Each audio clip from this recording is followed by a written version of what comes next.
अब कहीं तो दिल लगाने की हमें फुर्सत नहीं, अब कहीं तो दिल लगाने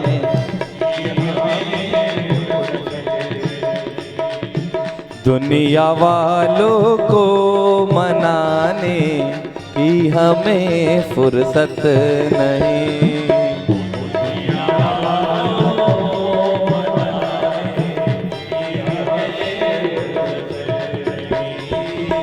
अब किसी महफिल में जाने की हमें फुर्सत नहीं।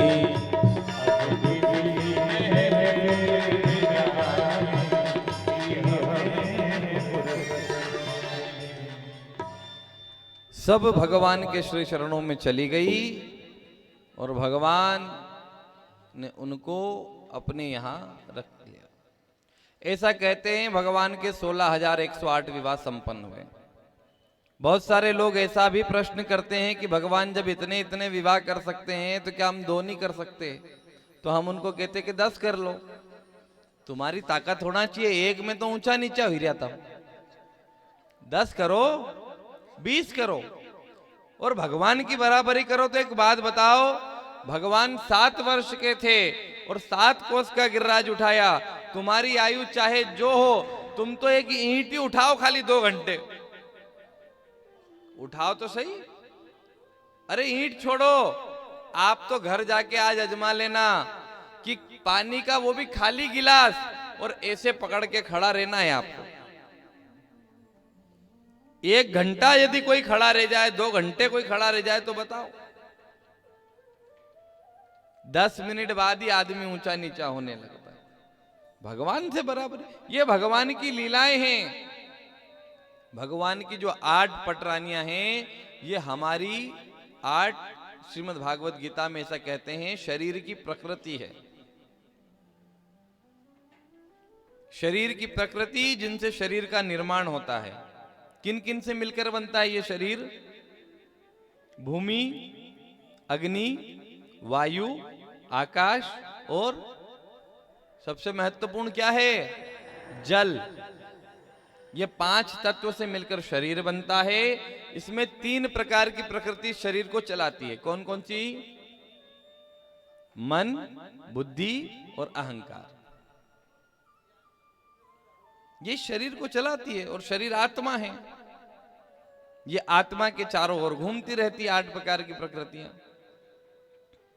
16,100 जो भगवान की पत्नियां हैं, 16,000 तो मंत्र भगवान की स्तुति के मंत्र हैं और 100 मंत्र उपासना के।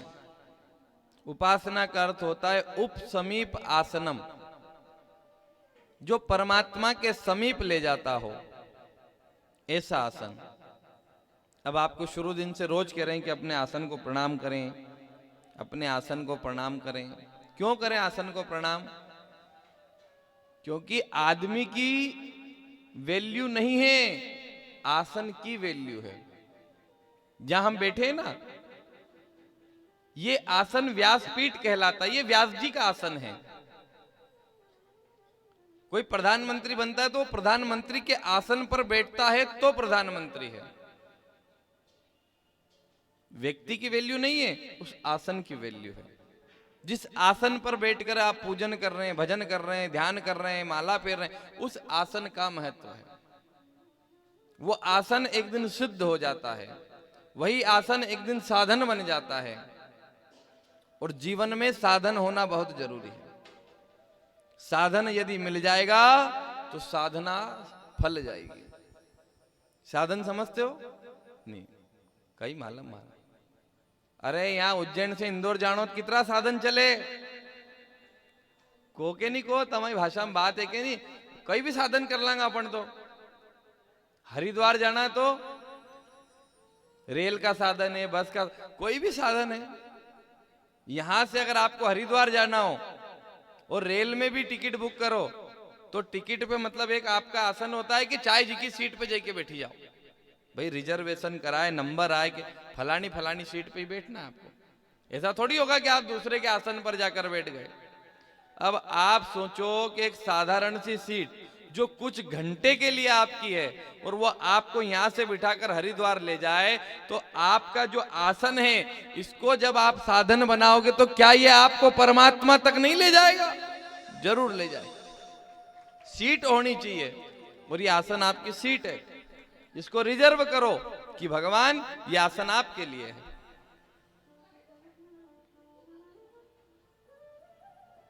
आज भगवान थोड़े से चिंता में थे। जीवन तो ठीक ठाक चल रहा और भगवान का जीवन भी ऐसा चल रहा कि सब रानियों के 10-10 पुत्र हुए और एक एक पुत्रियां हुई। इतना बड़ा भगवान का परिवार हुआ। ठाकुर जी के परिवार में 1,77,188 संतान हुई। सब वर्णन है पुराण में, आप भी कैलकुलेशन कर लेना। 11 बच्चे हुए एक जनी को, 16,108 है। कैलकुलेशन आप लगा लेना कितने हुए, कम ज्यादा भी हो सकते, हमने कहीं गड़बड़ कर दी हो तो। ये प्रभु की प्रकृति है, ये अंश मात्र है और ये बच्चे कोई और नहीं है, आप और हम हैं। एक परम आत्मा है और उस परम आत्मा में से ही आत्मा का प्रादुर्भाव होता है। एक बड़ा दीपक है, उस बड़े दीपक की ही अग्नि छोटी छोटी जगह पर प्रकट होती है। कोई कहते हैं कि हम तो पावागढ़ से जोत लाते हैं, कोई कि हम देवास से जोत लाते हैं, माता जी बिठाते ना, तो वो वहां बड़ी जोत है, वहां से क्यों लाते हो? यहां नहीं मिलती क्या? यहाँ माचिस से नहीं जलती क्या? यहाँ माचिस से जलती, कपूर से आती, पर इसमें वो तेज नहीं है जो तेज वहां से लाने पर। लोगों ने बनाया, मनुष्यों ने प्रयास किया कि अपन भी मनुष्य बना लें और रोबोट बना लिया। बनाया रोबोट, वही 2 हाथ 2 पैर बना दिए, बोलने का बना दिया, सुनने का, पर उसमें वो भाव नहीं डाल पाए, उसमें वो तेज नहीं डाल पाए, उसकी उम्र बढ़ा या घटा नहीं पाए। बढ़ाने का तो बहुत प्रयास करा अपन ने, कोई क्योंकि कम नहीं करी भगवान का साथ है। अपन ने भी जितना यहां बैठा है करी तो खूब है जे, पर परमात्मा बड़ा दयालु है कि उसने ऐसी जोत लगाई है कि कितनी ले जाओ कितनी बढ़ाओ कभी कम नहीं पड़े।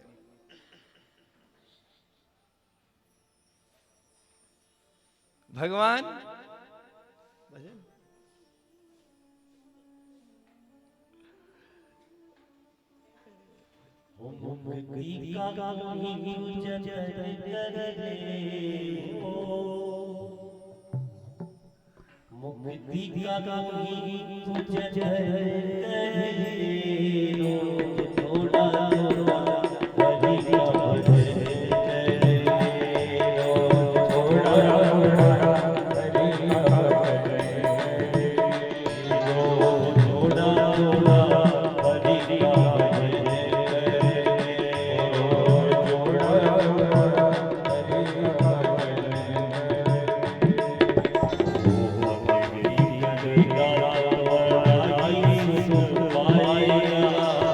भक्ति करेगा तो बड़ा ही सुख पाएगा।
अच्छे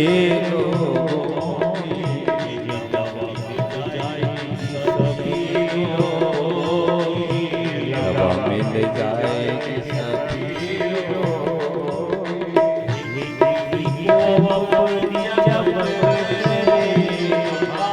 जिंदगी को अपनी चमन कर ले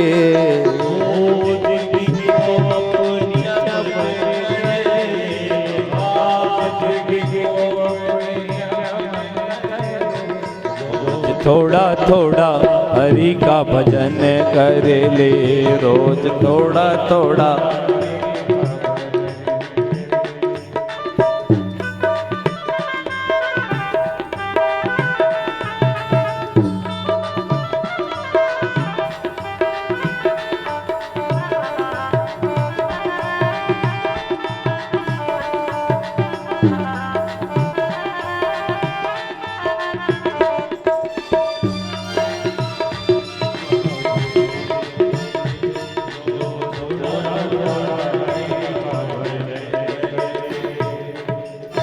बोले गोपाल कृष्ण भगवान की जय।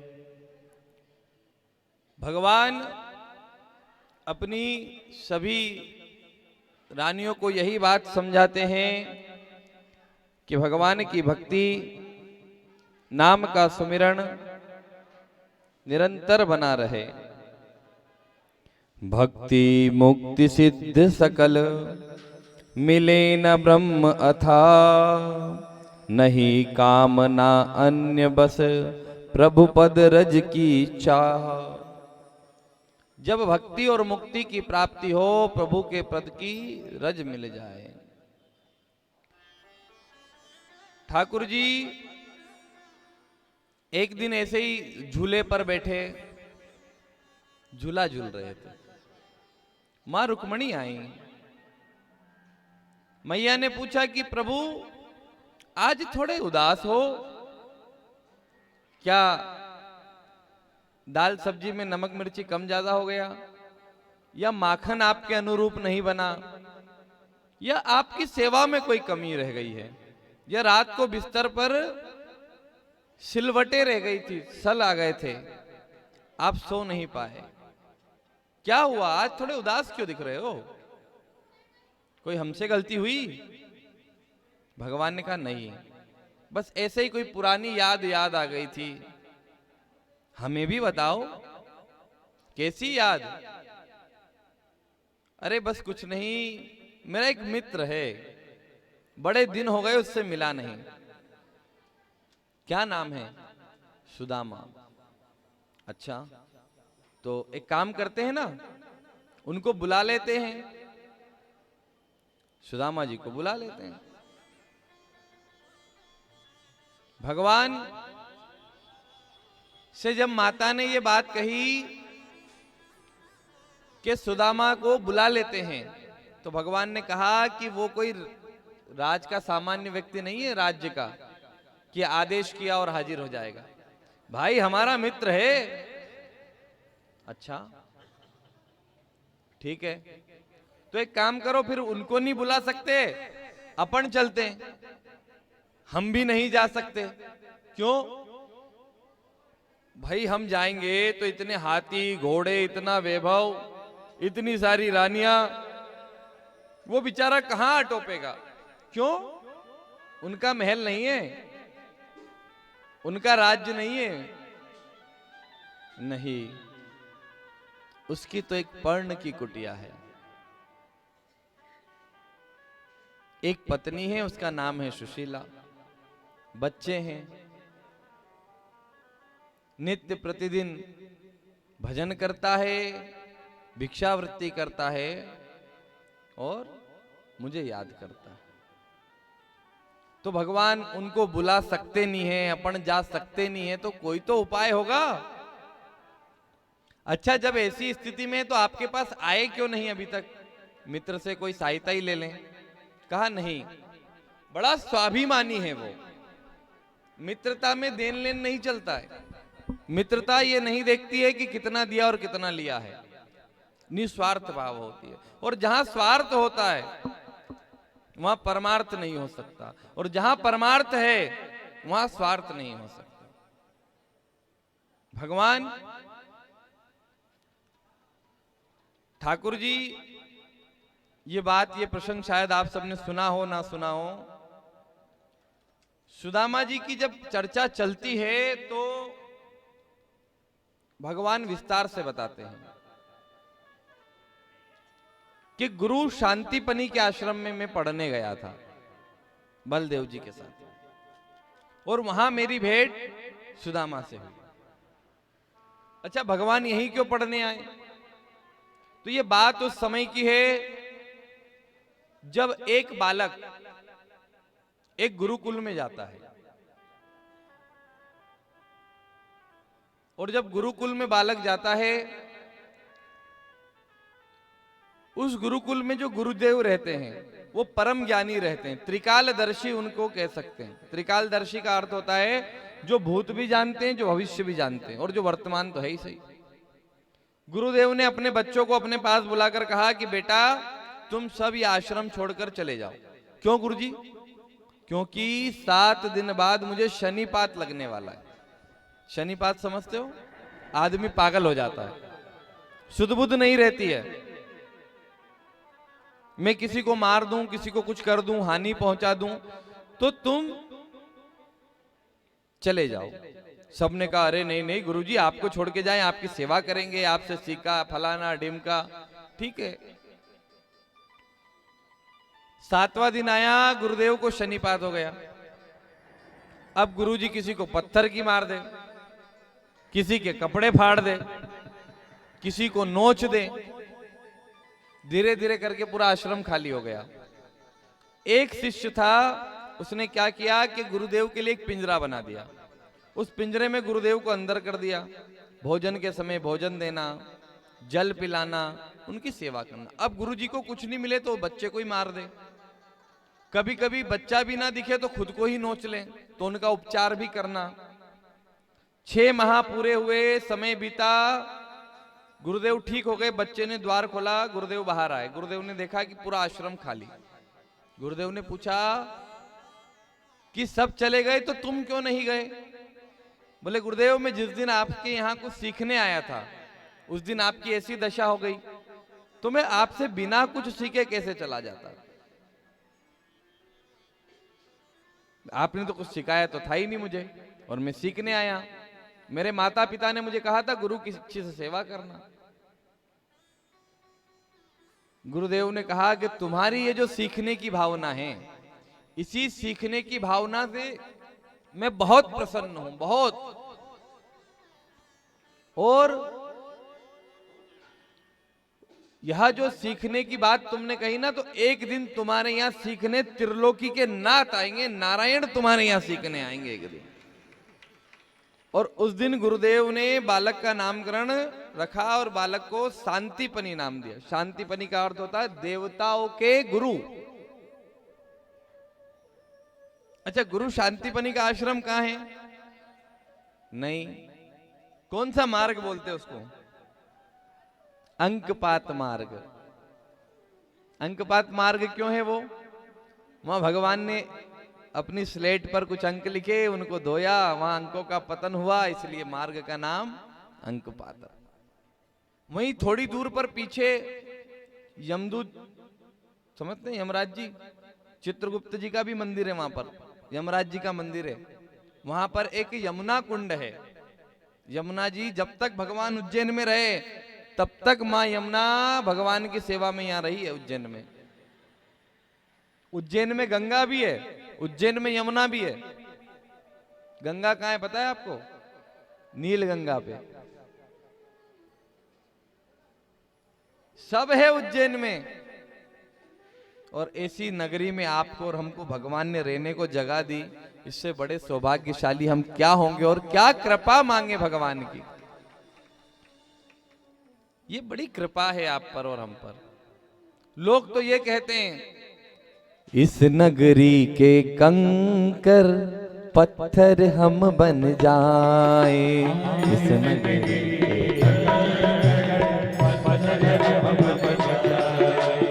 भक्त हमारे ऊपर चढ़कर मंदिर जाए।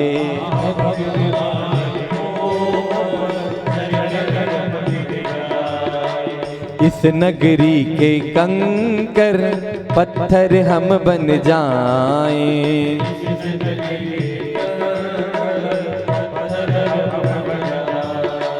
भक्त हमारे ऊपर चढ़कर मंदिर जाए।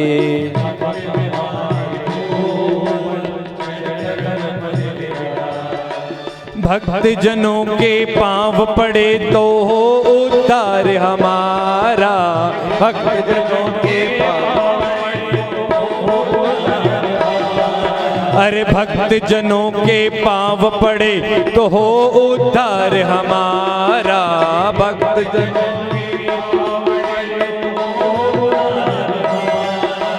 शंकर भोलेनाथ हमारा तुम्हारा, हमारा तुम्हारा।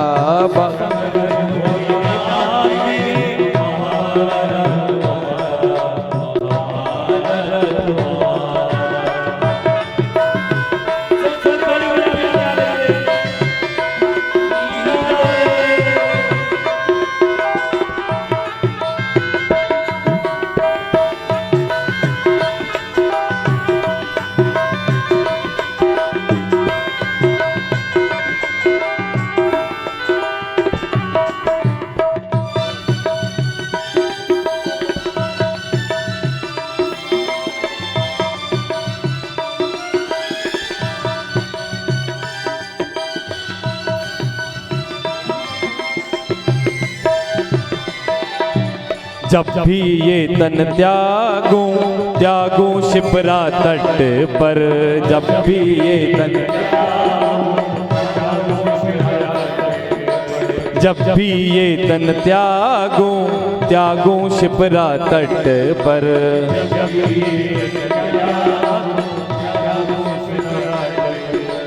इतना करना स्वामी और चलो मरघट पर। इतना करना स्वामी और मेरी भस्मी चढ़े आपको, मेरी भस्मी चढ़े आप पाऊं प्यार तुम्हारा।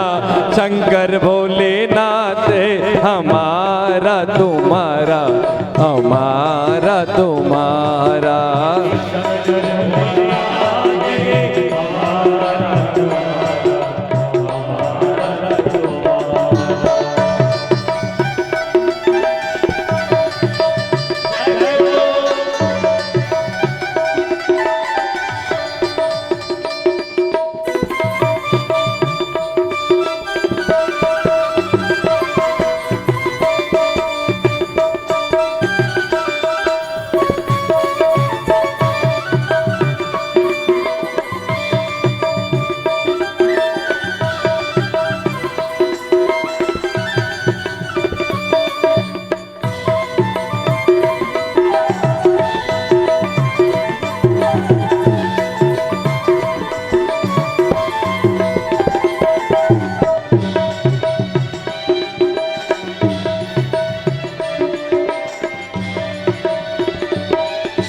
शंकर भोलेनाथ हमारा तुम्हारा, हमारा तुम्हारा।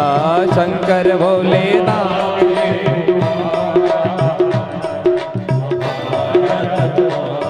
अरे महाकाल की इस नगरी में पाऊं जन्म दोबारा। महाकाल की इस नगरी, बोलो। अरे महाकाल की इस नगरी में पाऊं जन्म दोबारा।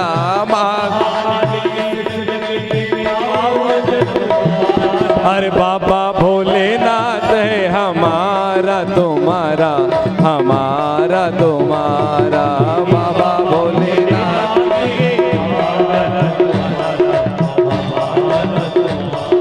नमः शिवाय, ओम नमः शिवाय, ओम नमः शिवाय, ओम नमः शिवाय, नमः शिवाय, ओम नमः शिवाय, नमः शिवाय, ओम नमः शिवाय, नमः शिवाय, ओम नमः शिवाय, नमः शिवाय, ओम नमः शिवाय, नमः शिवाय ओम नमः शिवाय नमः शिवाय ओम नमः शिवाय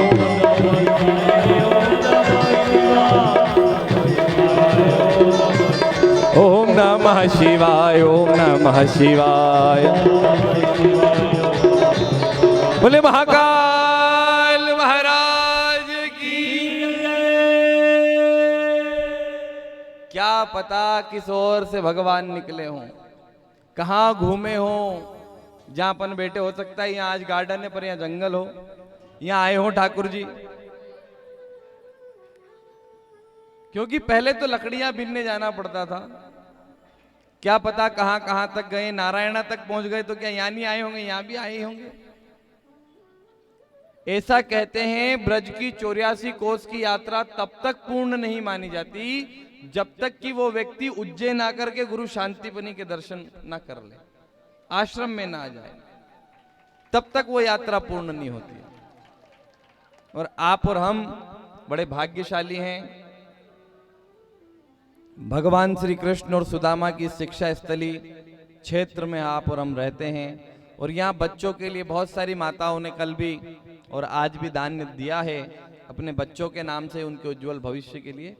बहुत बहुत कोटि कोटि आभार है उन सबको। भगवान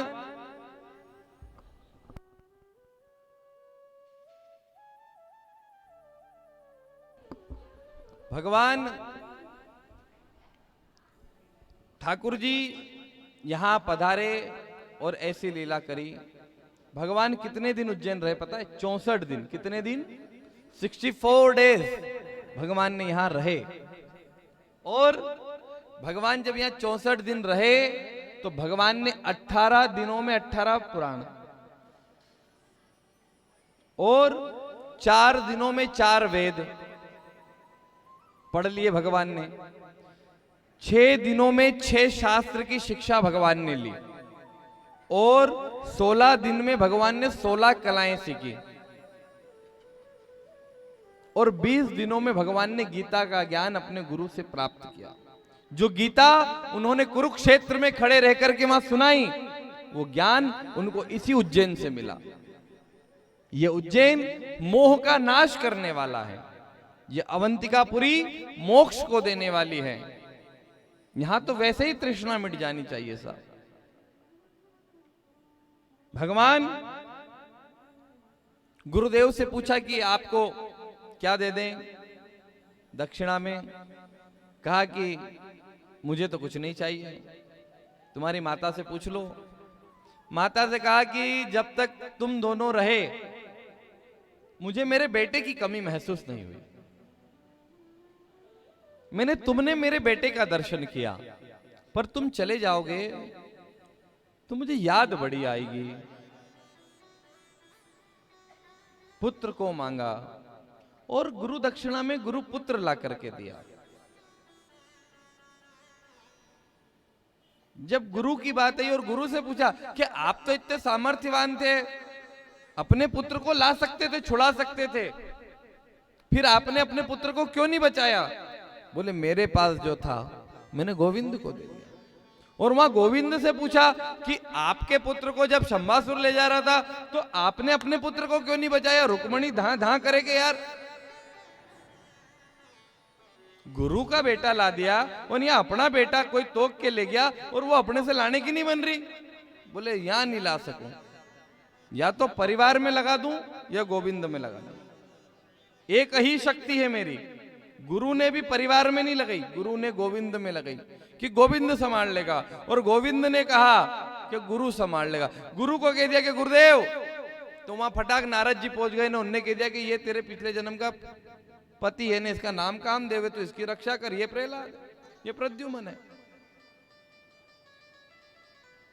वहां गुरु संभाल ले जहां गोविंद नहीं पहुंचे, और जहां गोविंद है वहां गुरु कह दे कि अब आपके भरोसे।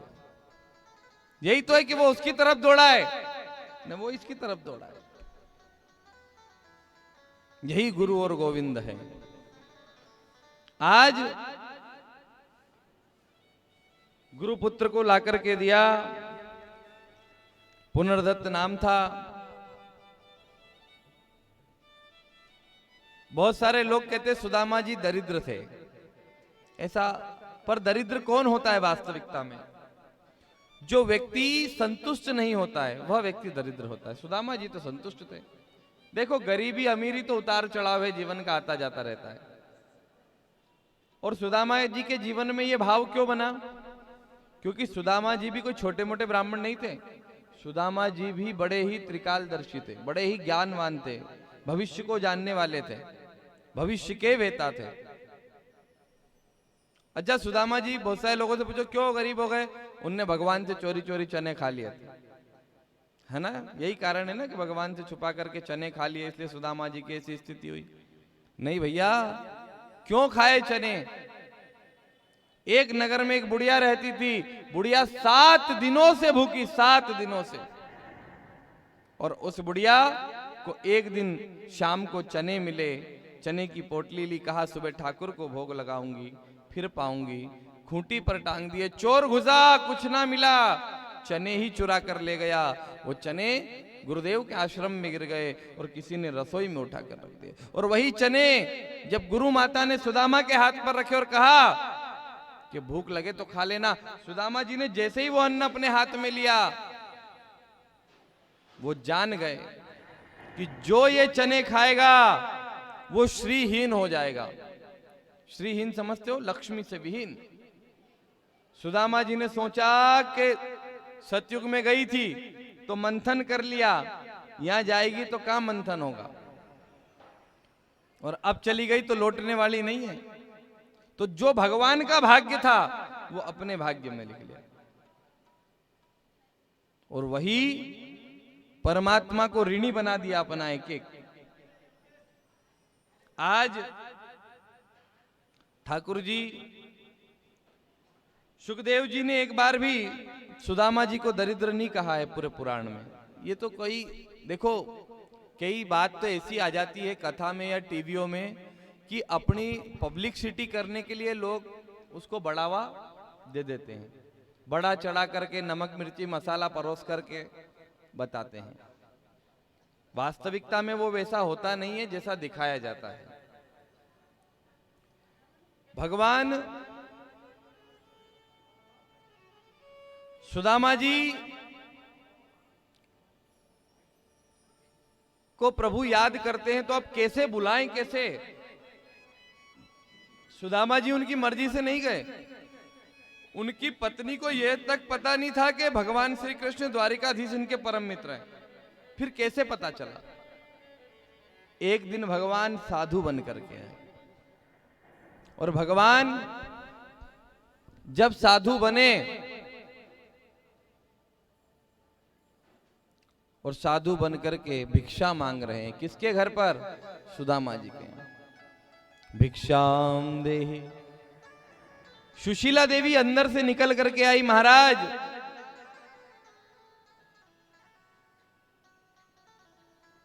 हमारे घर में तो अभी कुछ नहीं है, पर मेरे पति भी भिक्षा लेने गए हैं, और वो आ जाएं, जो कुछ लाएंगे मैं आपको दे दूंगी। मैंने कहा ना, देने का भाव होना चाहिए, चाहे कुछ हो ना हो, पर देने की भावना सदैव रहनी चाहिए। आपके घर भी कभी कोई संत आए, गुरु आए, ब्राह्मण आए, अतिथि आए, अरे पुरानी परंपरा है कि भले ही जमाई आए, टीका काट के जरूर देना चाहिए, जरूर देना चाहिए। देने से घटता नहीं है, बढ़ता है। भगवान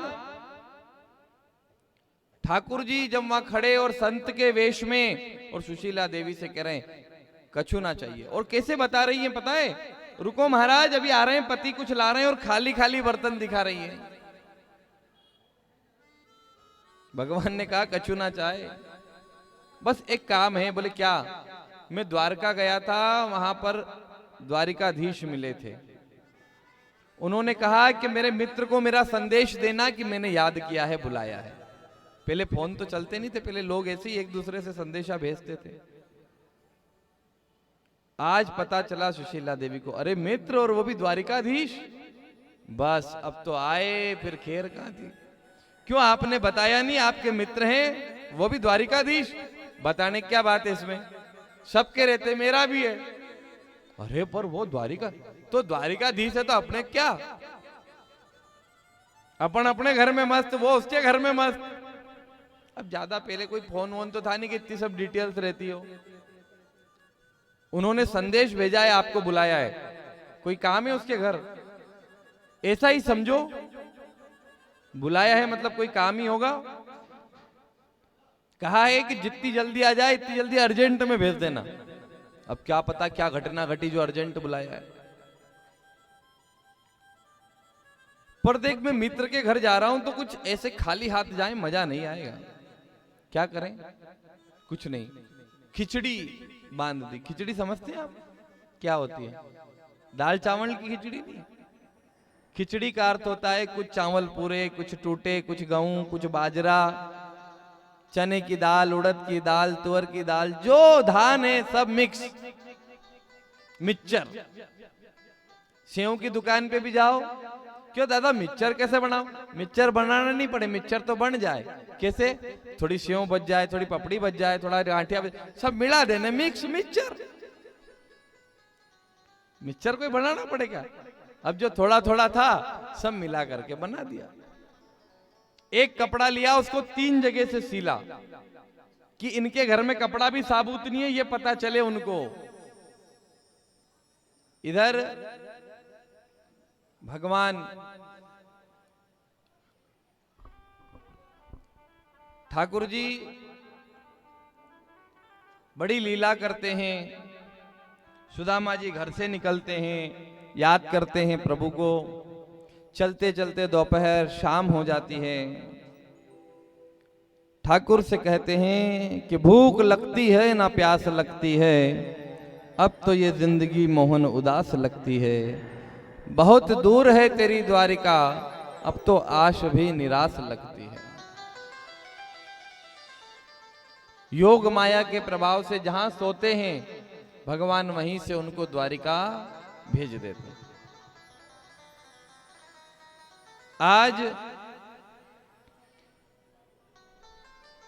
ठाकुर जी द्वारिका पधारे और द्वारिका में सुदामा जी जब आए तो सुदामा जी ने बड़े बड़े महल देखे। अब वो सबसे एक ही बात पूछ रहे, यहां कृष्ण कहां रहता है, यहां कान्हा कहां रहता है? कोई बता ही नहीं पा रहा है, क्योंकि सबने तो कभी नाम सुना ही नहीं। सब कलेक्टर कलेक्टर के, तो कलेक्टर को नाम कहीं मालूम की के? हाँ, जिसको सुनो कलेक्टर कलेक्टर, जिसको देखो वो द्वारिकाधीश द्वारिकाधीश द्वारिकाधीश, तो नाम किसी को पता ही नहीं कि कान्हा है कि कृष्ण है। एक वृद्ध था, उसने कहा कि आप जिसे ढूंढ रहे हो ना, उन्हें यहाँ द्वारिकाधीश कहते हैं। आप द्वारिकाधीश का महल पूछो, कोई भी बता देगा। अब भगवान का महल और महल के सामने सुदामा जी। अच्छा, भगवान के यहाँ जाने को किसी की मनाही नहीं है और संत ब्राह्मणों को तो कभी रोका ही नहीं गया। सुदामा जी को भी नहीं रोका था। पर सुदामा जी ने पता है द्वार पर जाकर क्या कहा? उन्होंने द्वार पर जाकर के, चलिएगा भजन सुनाए। बोलो गोपाल कृष्ण भगवान की।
है पगड़ी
सर पे पगड़ी न सर पे जामा न सर पे पगड़ी न सर पे जामा बता दो कन्हैया को नाम है सुदामा बता दो कन्हैया को नाम है सुदामा न सर पे पगड़ी न सर पे जामा बता दो कन्हैया को नाम है सुदामा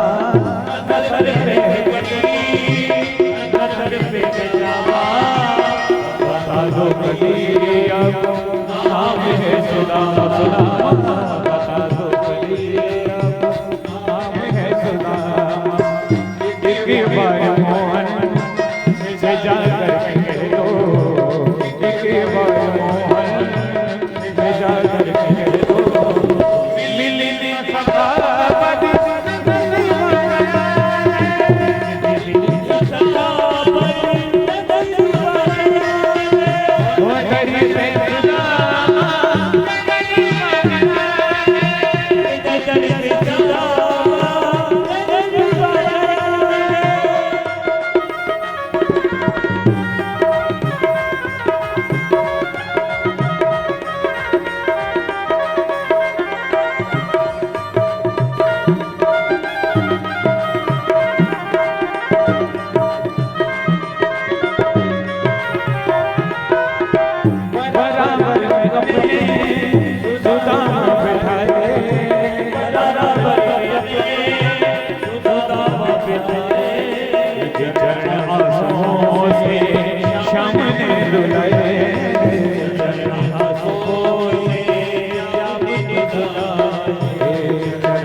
घबराओ जाए जरा तुम सुदामा घबराओ जाए जरा तुम सुदामा खुशी का समान गरीब आया खुशी का समान गरीब आया खुशी का समान गरीब आया खुशी का समान गरीब आया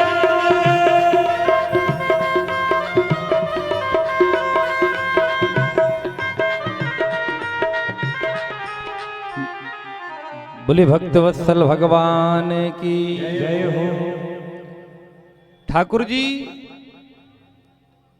जब गए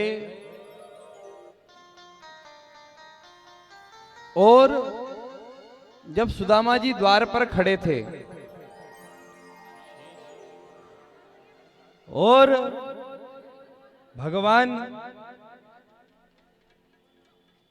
श्री हरि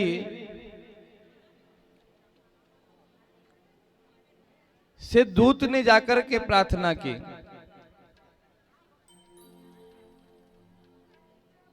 चर्चा कर लें ये सब। कर लीजिए, आप बातचीत कर लीजिए उसके बाद में।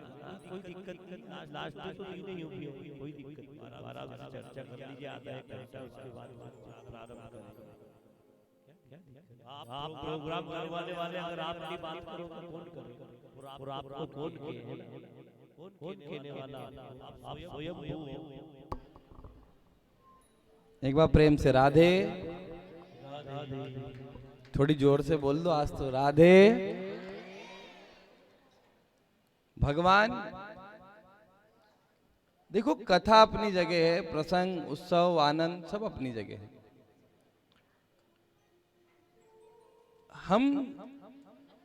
हमारी इच्छा रहती है कि ज्यादा से ज्यादा कथा लोगों भक्तों के बीच में पहुंचे। भगवान ठाकुर जी आज सुदामा जी को जब अपने कक्ष में ले जाते हैं और कक्ष में ले जाकर के मां रुक्मणी से कहते हैं कि ऐसा नहीं है कि भगवान को पीड़ा नहीं हुई, भगवान को बहुत पीड़ा हुई सर। यहां तक का भाव लिखा कि जब भगवान ने सुदामा जी को बिठाया और उनके चरणों को देखा और रानियों को आदेश दिया कि धोने के लिए कठोता अर्थात लोटा जल और ये लेकर के आए। जब तक रानियां लेकर के आती तब तक भगवान ने देखा कि एक कांटा सुदामा जी के चरणों में लगा हुआ है और उस कांटे को निकालने के लिए जैसे ही आगे बढ़े, उसको निकाला, उसमें से रक्त की धारा बहने लगी। और जब रक्त बहने लगा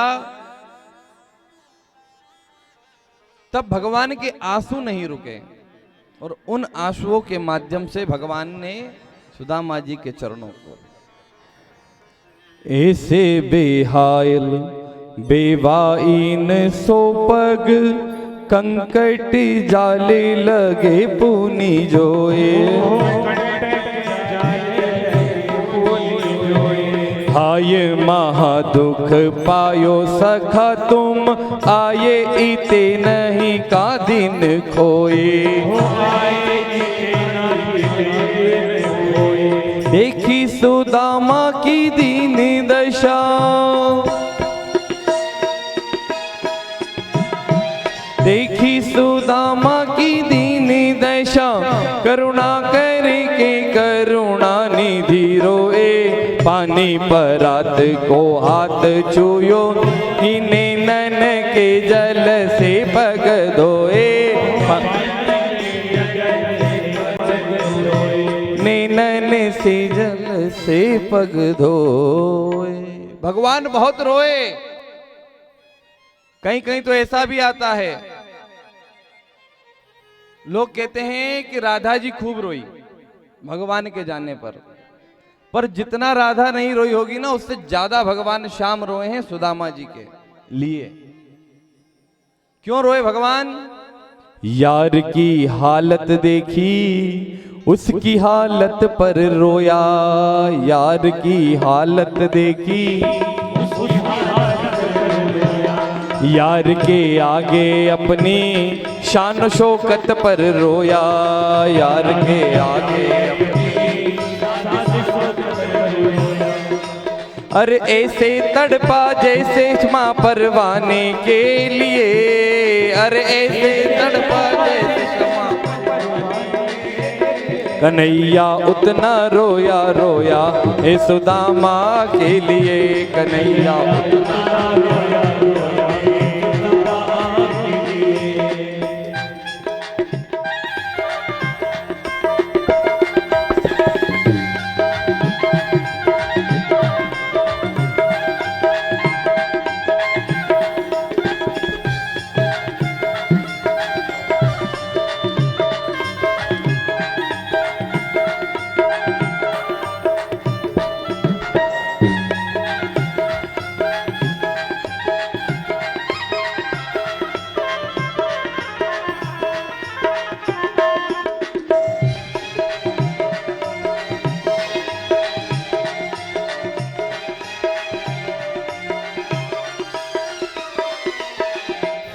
और भगवान क्यों रोए साहब कि जब सुदामा जी को देखा तो उनके पैरों में जो आने पर छाले पड़ गए थे, पाँव के छाले देखे उसके छाले पर रोया, पाँव के छाले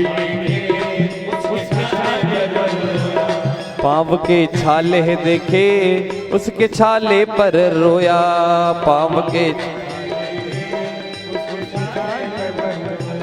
पाँव धोने की खातिर खुशी के मारे रोया, पाँव धोने की खातिर। अरे आंसू थे भरपाई अब तो जीवन के लिए, अरे आंसू थे भरपाई अब तो, अरे आंसू थे भरपाई अब तो जीवन के लिए, अरे आंसू थे भरपाई। कन्हैया उतना रोया रोया है सुदामा के लिए, कन्हैया अरे जितना राधा रोई रोई शाम के लिए, जितना राधा रोई कन्हैया उतना रोया रोया हे सुदामा के लिए, कन्हैया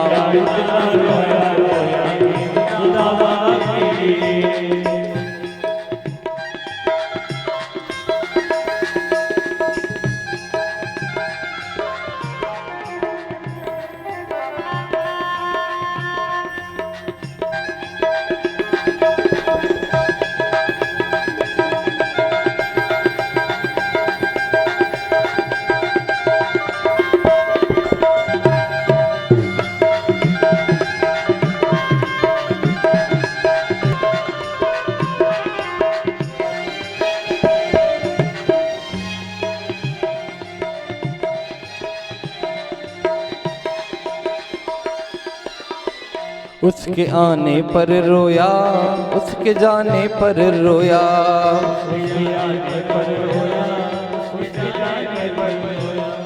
भगवान ऐसा कहते हैं कि सुदामा जी जब आए तब भी भगवान बहुत रोए, और जब सुदामा जी जा रहे थे तब भी भगवान के आंसू बंद नहीं हुए साहब। उसके आने पर रोया, उसके जाने पर रोया,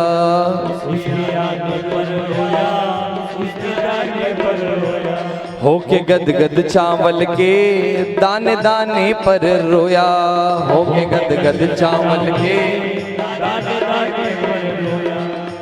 अरे बनवारी वो रोया है बस अपने के लिए, अरे बनवारी अरे बनवारी बस रोया है याराना के लिए, अरे बनवारी बस रोया। कन्हैया उतना रोया रोया हे सुदामा के लिए, कन्हैया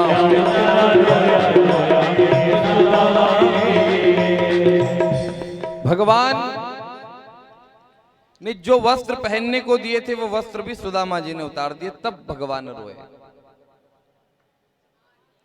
ठाकुर जी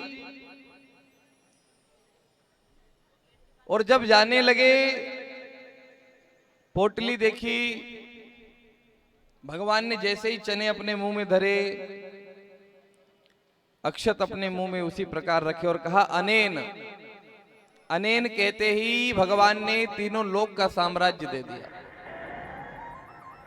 मां रुक्मणी सोचने लगी, तीसरी मुट्ठी रुक्मणी मां ने पकड़ ली कि कैसा दानी मेरा पिया है जो दान में अपना घर भी दिया है, कैसा है ये? कहा कुछ सेवा हमारे लिए रहने दो। और जब कितनी अच्छी बात है कि जब सुदामा जी के घर मां लक्ष्मी प्रकट हुई, विश्वकर्मा जी आए, उन्होंने कहा कि आपका घर द्वारिका के महल जैसा बनाना। मना कर दिया, नहीं बनाना। क्यों? आदेश है द्वारिकाधीश का। बोले नहीं बनाना साहब। ये जो आदेश मिला है ना, ये जो चावल खाए हैं, जो खिचड़ी, ये मेरे अकेले के घर की नहीं है, ये पूरे गांव की है, पूरे नगर की है। पूरा नगर द्वारिका जैसा बनाओ, फिर मेरा घर बनाना। और आजकल लोग क्या कहते हैं, भगवान सबका भला करे, शुरुआत मेरे से करे नहीं। और बहुत सारे तो ऐसे भी सुनते हैं कि भगवान सबका भला करे, पड़ोसी का मकान तोड़कर ओटला करे। हाँ, नरा नरा है, नरी नरी बात करे है। पर यहाँ सुशीला देवी ने क्या कहा कि पहले सबके मकान बने, सबके महल बने, फिर मेरा बने। पहले सबके घर में अन्नपूर्णा आए, फिर मेरे घर में आए। जजमान के यहाँ नहीं होगा तो बामण के कहीं देगा। देखो, वकील कुछ भी प्रार्थना करे, पुलिस कुछ भी प्रार्थना करे, डॉक्टर कुछ भी प्रार्थना करे, भगवान से क्या पता क्या करते होंगे।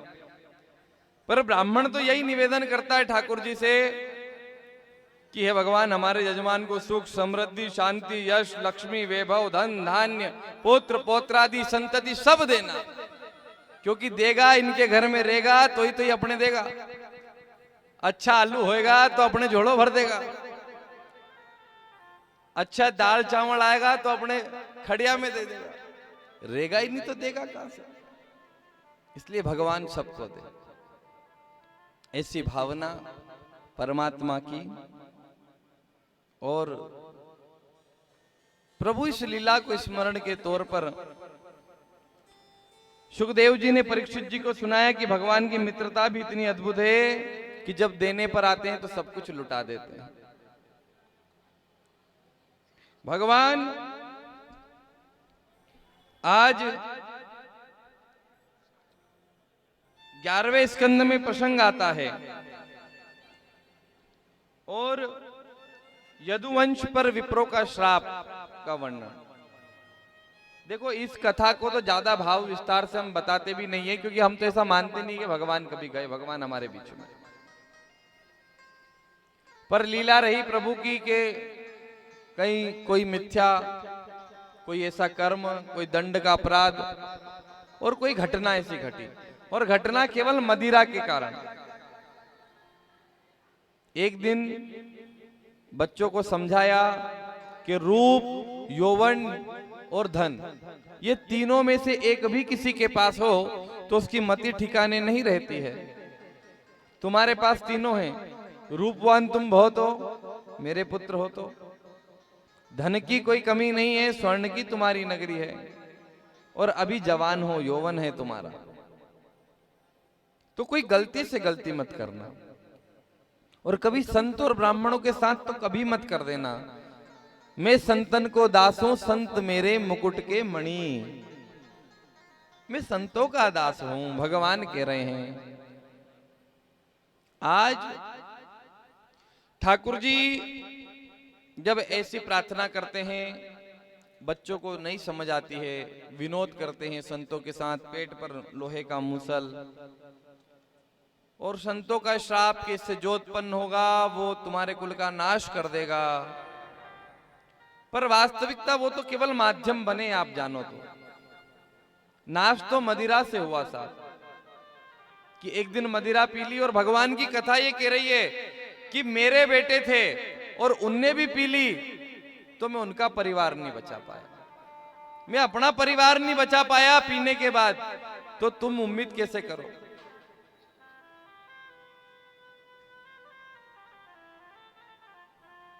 आज भगवान की जब ये कथा चलती है, वसुदेव जी का, उद्धव जी का ज्ञान का उपदेश होता है, नाना प्रकार के भक्ति युक्त साधन बताए जाते हैं, वर्ण आश्रम का धर्म, वानप्रस्थ और सन्यास की महिमा सब गाई जाती है। भगवान से बस यही प्रार्थना करो कि हे प्रभु, आप जैसे हर जगह होते हो और आपके होने का मुझे अनुभव होता रहे। आप इस संसार में सदैव मेरे साथ रहो, मैं यही आपसे कामना करता हूं। और नित्य प्रतिदिन ऐसा नियम बना लो कि आत्मा की शुद्धि के लिए अगर भजन ना हो पाए, सुमिरन ना हो पाए, तो कम से कम दर्शन की तो आदत डालो। और मंदिर में दर्शन करने नहीं जा सको तो घर में जो ठाकुर जी बैठे हैं उनके ही दर्शन करो। घर के ठाकुर जी का दर्शन भी पापों का नाश करता है।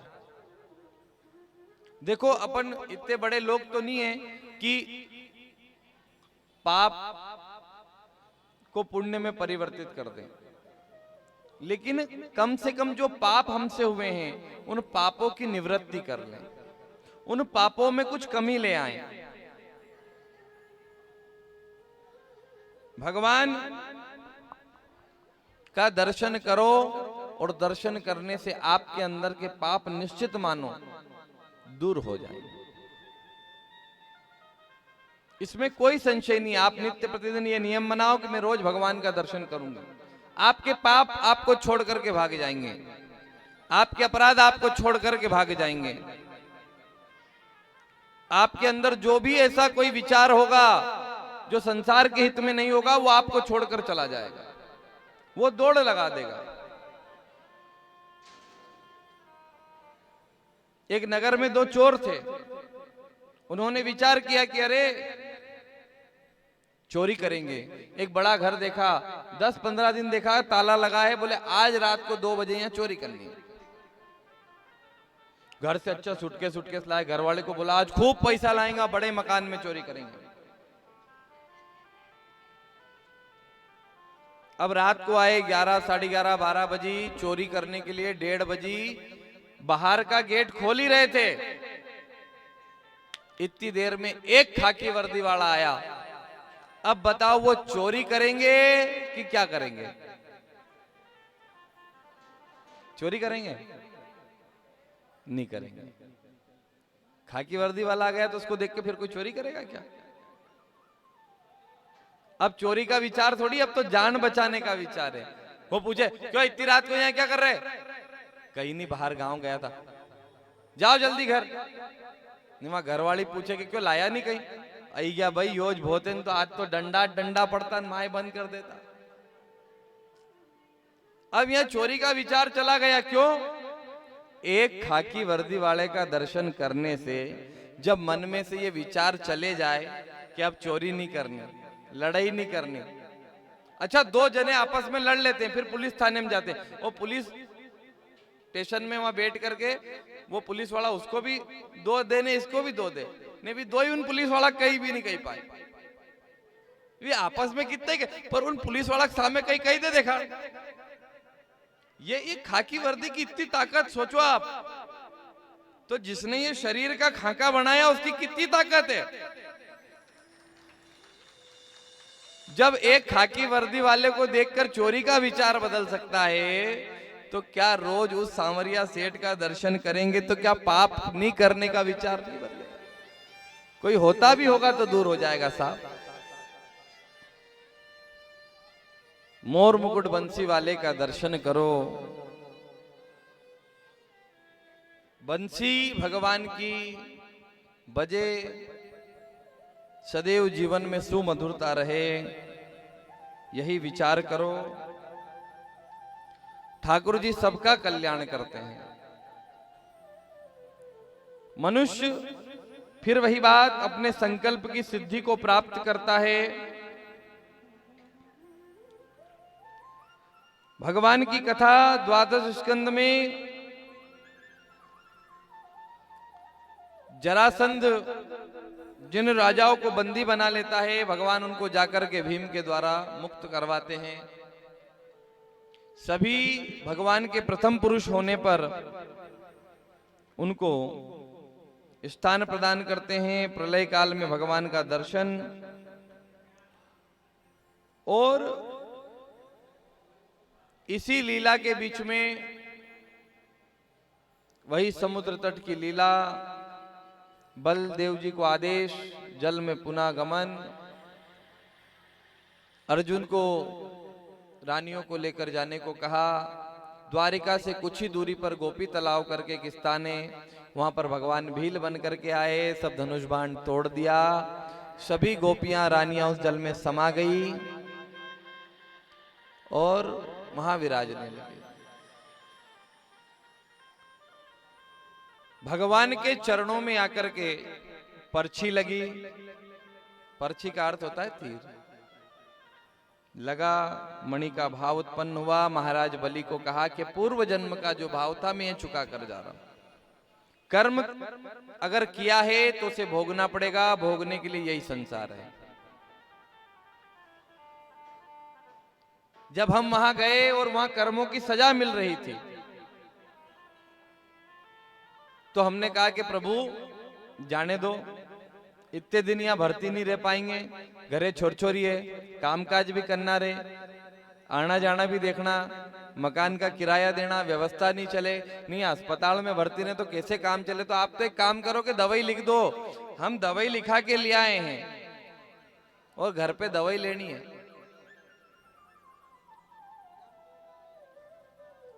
अब डॉक्टर ने तो दवाई लिख दी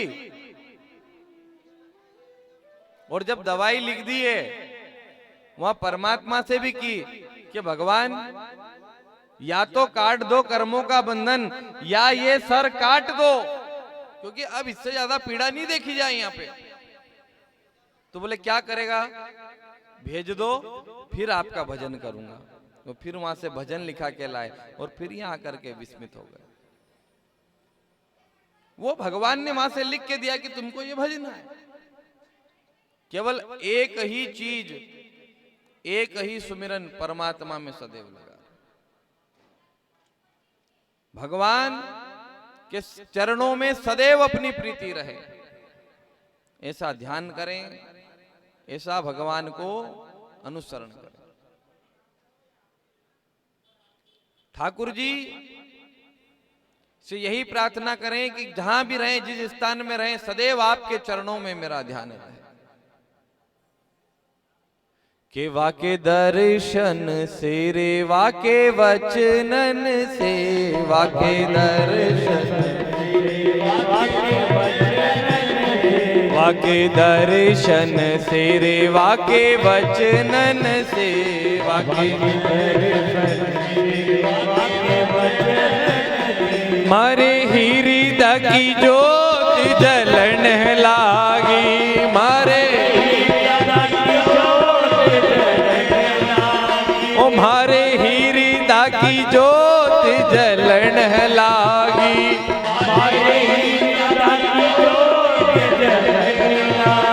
ओ मने प्रभु चरणन की लगन लागी, मने प्रभु चरणन की लगन लागी, ओ मने हरि चरणन की लगन लागी, मने हरि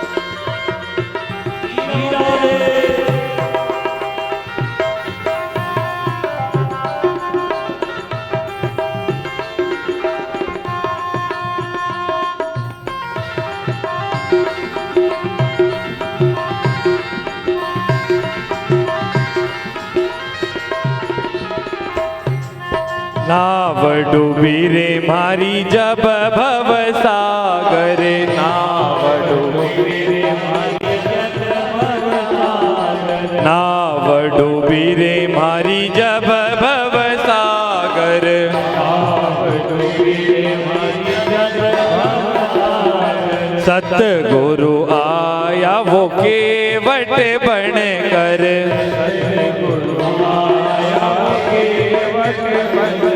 सतगुरु आया वो केवट बन कर,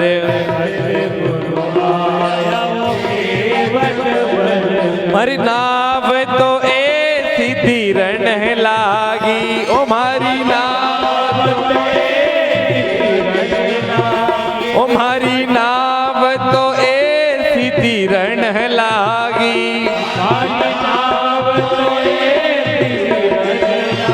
ओ मने प्रभु चरणन की लगन लागी, मने प्रभु चरणन की लगन लागी।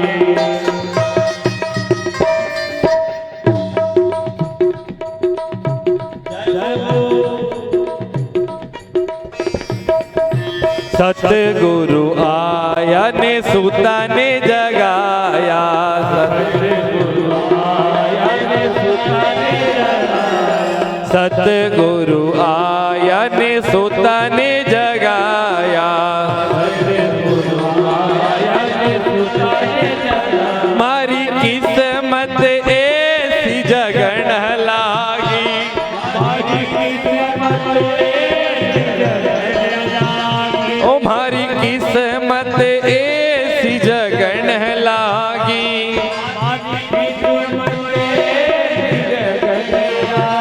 ओ मने प्रभु चरणन की लगन लागी, मने प्रभु चरणन की लगन, ओ मने हरि चरणन की लगन लागी, मने हरि चरणन की लगन लागी, ओ मारे नाम की ऐसी रटन लागी, ओ मारे नाम की ऐसी रटन लागी, ओ मारे नाम की ऐसी रटन लागी, मारे नाम की ऐसी रटन लागी, ओ मारे हरि चरणन की लगन लागी, मारे हरि चरणन की लगन लागी, ओ मने प्रभु चरणन की लगन लागी। ऐसी रटन भगवान के नाम की, ऐसी रटन कि फिर कुछ दिखे ही नहीं। भगवान के नाम की रटन ऐसे बन जाए जीवन में। ये ठाकुर जी की कथा क्यों कह रहे हैं और क्यों सुन रहे हैं, इसका कोई ऐसा बहुत बड़ा नहीं है कि आपके लिए विमान आएगा और आपको ले जाएगा, ऐसा सोच रहे हो क्या? ऐसा ही होगा। नहीं सोच रहे हो तो सोचो कि विमान आएगा और आपको ले जाएगा, लेकिन विमान में बैठने का टिकट है राम नाम। हाँ, वो नाम का टिकट होना चाहिए, वो नाम का टिकट आपके पास होना चाहिए। भगवान आज सुखदेव जी इतने सामर्थ्यवान गुरुदेव थे, चाहते तो मृत्यु को टाल देते, पर जब परीक्षित जी से पूछा था कि क्या चाहते हो, तो उन्होंने कहा था कि मृत्यु नहीं टलना चाहिए, मृत्यु होनी चाहिए, मृत्यु शाश्वत सत्य है। अच्छा कोई एक बात बताओ कि अगर यहाँ किसी की मृत्यु टालने को भी कहा जाए तो क्या होगा? ये शरीर और जड़ हो जाएगा, आंखों से दिखना बंद हो जाएगा, चमड़ी लटक जाएगी, त्वचा गल जाएगी, फिर कोई हाथ नहीं लगा पाएगा। ऐसे कैसे जीना? फिर तो घर वाले भी एक दिन कहते थे कि अब तो उठा ले यार इसको, और अंतर से भी आवाज आती कि प्रभु अब तो ले ले। ये शरीर तब तक ही अच्छा है जब तक इसके हाथ पांव चल रहा है। नहीं तो कई ऐसे भी हैं जो 12-12 साल से खाटले पर पड़े हैं, कोई कई बीमारी हो गई है, कोई क्या स्थिति में। तो भगवान ऐसी दशा ना करे बस। और ये जो भगवान का भजन है ये उन दशाओं से बचाता है। आज द्वादश स्कंद में ये जो नाम की रटन आपको बता रहे हैं ना, इसमें केवल कलयुग की सबसे अच्छी बात है। देखो कलयुग में सब बात बुरी है। क्या है? सब बात बुरी। कलयुग की सबसे अच्छी बात कौन सी है पता है आपको? कलयुग की सबसे अच्छी बात है कि मन से किया गया पाप तो नहीं लगता है, पर मन से किया गया पुण्य बहुत लगता है। कलयुग में भगवान का लिया गया नाम बहुत पुण्य देता है। देखो ना तो सतयुग है जो अपन बहुत तप कर लेंगे, ने अपने ऊपर कोई कीड़ी के बिमले बन जाएंगे, ने यज्ञ पेड़ हो जाएंगे, ने फिर भगवान प्रकट होंगे, ऐसा कुछ नहीं होना है। सतयुग जैसा तप नहीं हो पाएगा, ना ही त्रेता जैसे यज्ञ हो पाएंगे, और ना ही द्वापर जैसी हमसे उपासना हो पाएगी, ना ही भक्ति हो पाएगी। ये कलयुग है, केवल और केवल भगवान का नाम ही हम ले सकते हैं, और भगवान का ये नाम ही जीवन का उद्धार करने वाला है। कलयुग केवल नाम आधारा, सुमिर सुमिर नर उतरही पारा। जो भगवान का नाम लेगा वो पार करेगा। पंच तत्व का ये भौतिक शरीर है, इसको एक दिन सबको जाना है, किसी को यहां नहीं रहना, कोई अमर बूटी पीकर नहीं आए। पर सामान्य मनुष्य की स्थिति में जाओगे तो मरने के 10 दिन बाद क्या होगा बताओ जरा। अरे कोई मर जाता है, मरने के 10 दिन बाद क्या होता है? मरने के 10 दिन बाद होता है घाटा। आज क्या है? आज फलाने का घाटा है। जीवन भर कितना ही कमाओ, मरने के 10 दिन बाद घाटा ही होगा। लेकिन जो पुण्य आत्मा होती है उनका कभी घाटा नहीं होता है, उनका तो भंडारा होता है। जो संत महात्मा होते हैं उनके यहां भंडारा होता है। संसार जगत में कुछ भी कर लो घाटा ही होना है। इसलिए महाराज परीक्षित बारंबार प्रणाम कर रहे हैं। सुखदेव जी कहते हैं कि अब मरोगे या नहीं? तब परीक्षित जी कहते हैं कि मरेगा तो मेरा शरीर, आत्मा तो अविनाशी है, आत्मा को कभी कोई मार नहीं सकता। एक शरीर को छोड़कर दूसरे शरीर में प्रवेश करती रहे। जैसे मनुष्य अपने वस्त्र बदलता है, ठीक उसी प्रकार से आत्मा अपना शरीर बदलती है। ये गीता का ज्ञान है। एक प्रश्न आया था कि महाराज जी यदि आत्मा शरीर बदल देती है तुरंत, तो फिर मरने के बाद पिंड दान करने की क्या आवश्यकता है?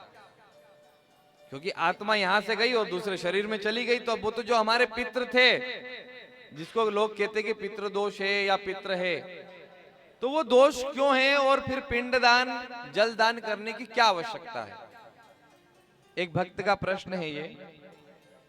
तो अब उन्होंने केवल गीता जी पढ़ी, और गीता जी को जब ज्यादा पढ़ लिया तो यही समझे कि आत्मा जैसे वस्त्र बदलते हैं व्यक्ति, वैसे आत्मा शरीर बदलती है। बात सही है। और मरने के बाद ये पिंडदान जल आदि दान करने का क्या लाभ है? जब शरीर ने आत्मा ने दूसरा शरीर ले ही लिया है तो वहां होगा। तो ये ठीक उसी प्रकार है। इसको आप ऐसे समझो कि आत्मा एक शरीर को छोड़ती है। बहुत सारी माताएं घर में जिस दिन कोई मर जाता है तो उसी के अगले दिन ऐसा आटा वगैरह लगा करके भी देखती है, दीपक लगाती है कि भैया ये कौन सी योनि में गए। ऐसा भी देखने का प्रयास है। वो जिस योनि में जाते हैं, फिर जब हम जल देते हैं तो मान लो कि वो गाय बन गए, बैल बन गए या किसी अन्य योनि में, तो कभी कभी आपके मन में ऐसा भाव आता है ना कि गाय है, पानी नीचे से पी रही, तो ले भैया बाल्टी लिया पानी पिला दे। ये पानी आप नहीं पिला रहे हो, ये पानी जो उसके परिवार के लोगों ने दिया है, ये पानी आपके माध्यम से उसे प्राप्त होता है। जब आप पिंड देते हो, जैसे बहुत सारे लोग कहते हैं ना कि रोटी दे रहे हैं, कोई कुत्ते को अनायास बिस्कुट डाल देता है, पक्षियों को दाना डाल देता है। वो जिस योनि में होते हैं, अगर वो शेर हैं तो उन्हें मांस मिलेगा, वो गाय है तो उन्हें रोटी मिलेगी। आप देंगे यहाँ पर पिंड, पर उनको उनकी उस अवस्था में, उनकी उस व्यवस्था में उनको भोजन मिलता है। अगर दोगे ही नहीं तो मिलेगा नहीं। नहीं आई समझ में? नहीं आई? रुको रुको, आएगी आएगी। अच्छा मान लो कि अपन यहाँ बैठे हैं और अपने छोर छोरी बंबई में पढ़ रहे, इंदौर पढ़ रहे, कोटा पढ़ रहे, उनको पैसे भेजने। उनको क्या भेजने? पैसे। कैसे भेजोगे? कोई जाने वाला नहीं है, बैंक में जमा करोगे, है ना? अब आपने यहाँ 10-10 के नोट जमा किए, पर जरूरी है कि जो वहां निकाले उसको 10-10 के नोट मिलेंगे? उसे 500 का एक नोट भी तो मिल सकता है, 100 का एक नोट भी तो मिल सकता है। ठीक उसी प्रकार यहाँ जल देते हैं, अन्न देते हैं, कुछ भी देते हैं, वो जिस अवस्था में वहां होते हैं उनको उस अवस्था में वो प्राप्त होता है। और जब हम यहाँ देते रहते हैं तो उनको प्राप्त होता है, तो वो अपने बच्चों को आशीर्वाद देते हैं कि हम तृप्त हुए। और जो बच्चे ना जलदान करते हैं, ना पिंडदान करते हैं, ना पितरों की तृप्ति के लिए कोई कार्य करते हैं, तो उनके पितृ परेशान होते हैं। कैसे? प्यास लग रही, तृष्णा है, कोई जीव है मान लो, और वो भटक रहा, उसे बहुत प्यास लग रही है, उसके परिवार वालों ने जल दिया ही नहीं, अब उसे कौन जल पिलाए? फिर वो नाना प्रकार की मन में बातें कहता है, आप उसे बद्दुआ भी कह सकते हो कि मैं इतना बड़ा परिवार छोड़ के आया, 2 मंजिल का घर छोड़ा, 4-4 गाड़ी छोड़ी, आटा डब्बे में छोड़ के आया, शक्कर का डब्बा भरा था, पर कोई मेरे को धूप ध्यान देने को तैयार नहीं है। और चलो मान लें कि संसार जगत में सब बात झूठी, किसी ने कह दिया सब, पर कम से कम एक इतना तो फर्ज हमारा बनता ही है कि जो संसार में हमारे लिए इतना छोड़ गए, तो क्या उनके लिए हमारे पास घी गुड़ नहीं है? बहुत सारे लोग कहते कि हम तो गया जी छोड़ आए। भैया पितृ कभी नहीं जाते हैं, पितृ कभी नहीं जाते हैं। मोक्ष हो सकता है पर जाते नहीं है। कैसे? अगर आज से आपके पिताजी का नाम, आपके दादाजी का नाम कभी नहीं मिटता है। व्यक्ति कहते हैं ना कि क्या लाए थे, क्या लेकर जाएंगे, है ना? आप चाहे कुछ लेकर के आए हो या ना आए हो, पर आपको एक नाम यहां मिला है और वो नाम जिंदा रहता है। और आपको एक अमर होने की विधि बताएं, अमर होने की। कैसे अमर हो सकते हो जितने लोग यहां बैठे हो? यदि कलयुग में अमर होना है तो दान करो, शमशान घाट में कुर्सियां लगवा दो, बैसाख के महीने में प्याऊ खुलवा दो, कोई अच्छा वृक्षारोपण कर दो, अच्छे छांव कर दो किसी मार्ग पर, किसी निर्धन के काम आ जाओ, किसी गौ की सेवा कर लो, कोई गौशाला में चले जाओ, मर करके भी अमर हो जाओगे। लोग कहेंगे कि ये जमीन तो साहब उनकी है, वो फलाने जी यहाँ रहते थे और उनने ये स्कूल बना दिया है। ये मंदिर का शिखर फलाने चढ़ा गए थे। आपके मकान पे भी आपकी नेम प्लेट उतर जाएगी, पर मंदिर में लगी ईंट, गौशाला में लगी ईंट, विद्यालय में लगी ईंट, रास्ते में लगे पेड़ कभी नहीं बदलेंगे। वो चीख चीख करके कहेंगे कि हमारा दान इन्होंने किया। मर करके भी आदमी ऐसे अमर होता है। भगवान आज सुखदेव जी ने कहा तो शरीर मरेगा, आत्मा अमर है, फिर नया कर्म करेगी, नया जन्म लेगी। भगवान इस संसार में, मार्कंडेय भगवान कहते हैं कि इस संसार में रहो, भगवान के चरणों में प्रीति रखो। देखो, दान देना लेना, गौशाला में दे रहे हैं, बच्चों के लिए दे रहे हैं, आप सामर्थ्यवान हो तो दे रहे हो। कोई किसी की जेब में से जबरदस्ती भी नहीं निकालता है, ना कोई मांगता है। बार बार केवल इसलिए कहते हैं कि आप हनुमान हो, आपको प्रेरित करते हैं कि आप संसार में कहीं भूल तो नहीं गए, इसलिए आपको बार बार याद दिलाते हैं कि राम काज करने के लिए आप सबने अवतार लिया है और आपका ये अवतार, आपका ये जन्म विफल नहीं होना चाहिए। भगवान श्रीमद् भागवत के 10 लक्षण हैं: सर्ग, विसर्ग, स्थान, श्रवण, पुराण, पोषण, उति, मनवंतर कथा, इष्णु, निरोध, मुक्ति और आश्रय। जिन्होंने 7 दिन भगवान की कथा नहीं सुनी, उनके लिए 12वें स्कंद में संक्षिप्त में भगवान की कथा है। प्रथम स्कंद में सुखदेव जी, परीक्षित जी के जन्म का प्रसंग है, कुंती की स्तुति, पितामह भीष्म की स्तुति और राजा परीक्षित की सभा में भगवान की कृपा से गुरु का आगमन लिखा गया है। द्वितीय स्कंद में सधो मुक्ति, क्रमो मुक्ति, ब्रह्म की उत्पत्ति और चतुर्श्लोकी भागवत का वर्णन है। तृतीय स्कंद में विदुर मैत्री संवाद, कपिल देवहूति संवाद बताया गया है। चतुर्थ स्कंद में माता सती का चरित्र, भक्त ध्रुव का चरित्र और उनके वंश का वर्णन। पंचम स्कंद में प्रियव्रत राजा के चरित्र का वर्णन, जड़ भरत जी की कथा, 28 नरकों का वर्णन। छठे स्कंद में अजामिल उपाख्यान, गुरु की हत्या का परिणाम। 7वें स्कंद में भक्त प्रहलाद का चरित्र और गजेंद्र मोक्ष की कथा, समुद्र मंथन की कथा 8वें स्कंद में आती है। 9वें स्कंद में सूर्य वंश का वर्णन और भगवान श्री रामचंद्र जी के जन्म का वर्णन। पूरे सूर्य वंश का वर्णन 9वें स्कंद में। 10वें स्कंद में 2 भागों में बांटा गया, पूर्वार्ध और उत्तरार्ध। इसमें भगवान श्री कृष्ण के जन्म के साथ साथ चंद्रवंश का पूरा वर्णन, कैसे भगवान ने लीलाएं रची। 11वें स्कंद में नव योगेश्वर संवाद और वही भक्ति की बात कि कैसे भक्ति मिलेगी, तो वही भगवान के चरणों की प्रीति की बात कही गई है। 12वें स्कंद में कलयुग के दुर्गुणों का वर्णन और सद्गुण का वर्णन। तो आपको सद्गुण कलयुग का बता ही दिया गया है कि भगवान का नाम आपको सुमिरन करना है।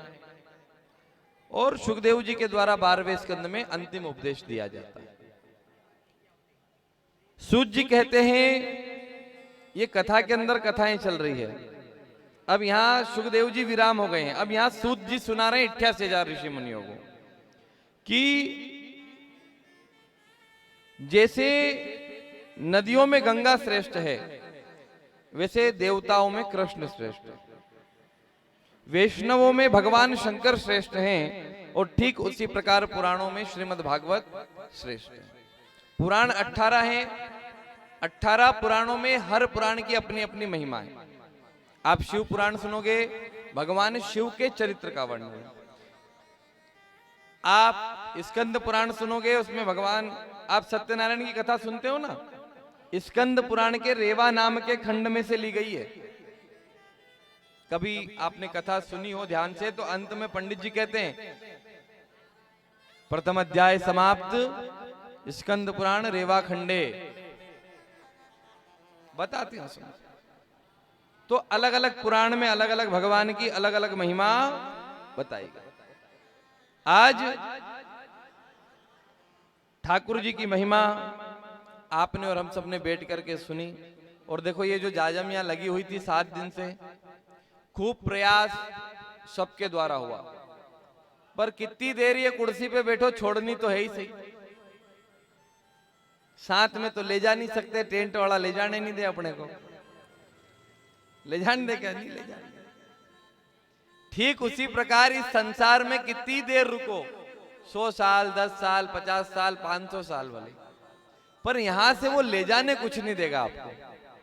यदि ले जा सकते हो तो भगवान का नाम है। एक सेठ जी ने अपने, जब वो मर गए तो अपने बेटे को एक पत्र दिया।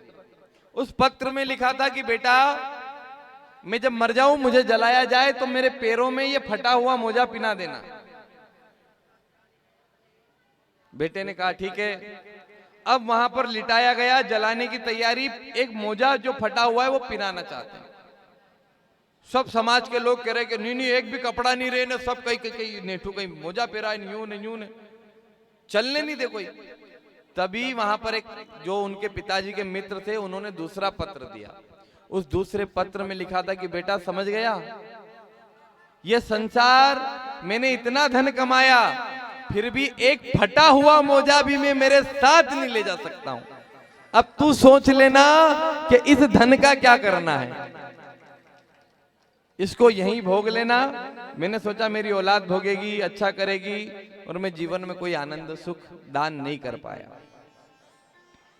भगवान, ये कथा छोड़ने की कथा है, और खूब आनंद से सब आते भी हैं, सब बैठते हैं, अच्छा सजाते हैं। सबको मालूम है कि ये सब हेड़ देंगे, सब निकाल देंगे, सबको पता है छोड़ना है, पर छोड़ने में सबको डर लगे। अच्छा, दिवाली पे क्या लाते हैं सबसे ज्यादा? बच्चे क्या लाते हैं दिवाली पे? फटाके लाते हैं। अच्छा, पैसे लगा करके लाए भी सही, ने बाद में छोड़ने में डर लगे कि नहीं लगे? ए दादा तुम तो दूर छोड़ो, यहां खन्ने मत छोड़ो। एक छोड़े कोई, एक बर्तन हिल जाए, बर्तन, तुम तो वही दूर आगे ले जाओ थोड़ा, यहां छोड़ी रहा। एक फटाका कोई लाए ने छोड़े अच्छा लाए भी खुद हो, न छोड़ने का शौक भी, न डरे भी सही। न संसार भी ऐसा ही है कि यहाँ आए और सब चीज बसाए और छोड़ने में डर भी लगे, पर छोड़ना तो पड़े, नहीं छोड़े तो भी पड़िया पड़िया खराब हो जाए। ठीक उसी प्रकार से कि छोड़ना सबको ही है, लेकिन भगवान का भजन कभी नहीं छूट जाए, भगवान का सुमिरन कभी नहीं छूट जाए। आइए कुछ सूचना है वो सुन लेते हैं।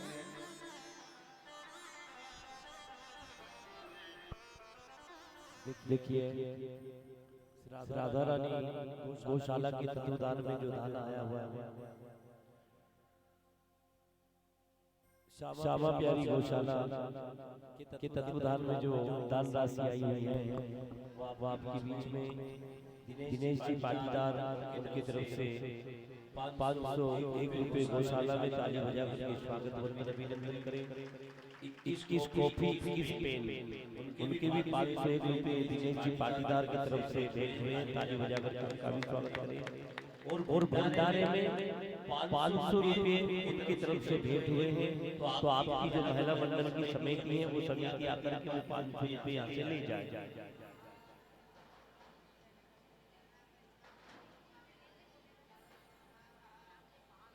इस पाटीदार और हार्दिक पाटीदार इनके तरफ से 250 रुपए पेन कॉपी के लिए ताली बजाकर उनका स्वागत करें।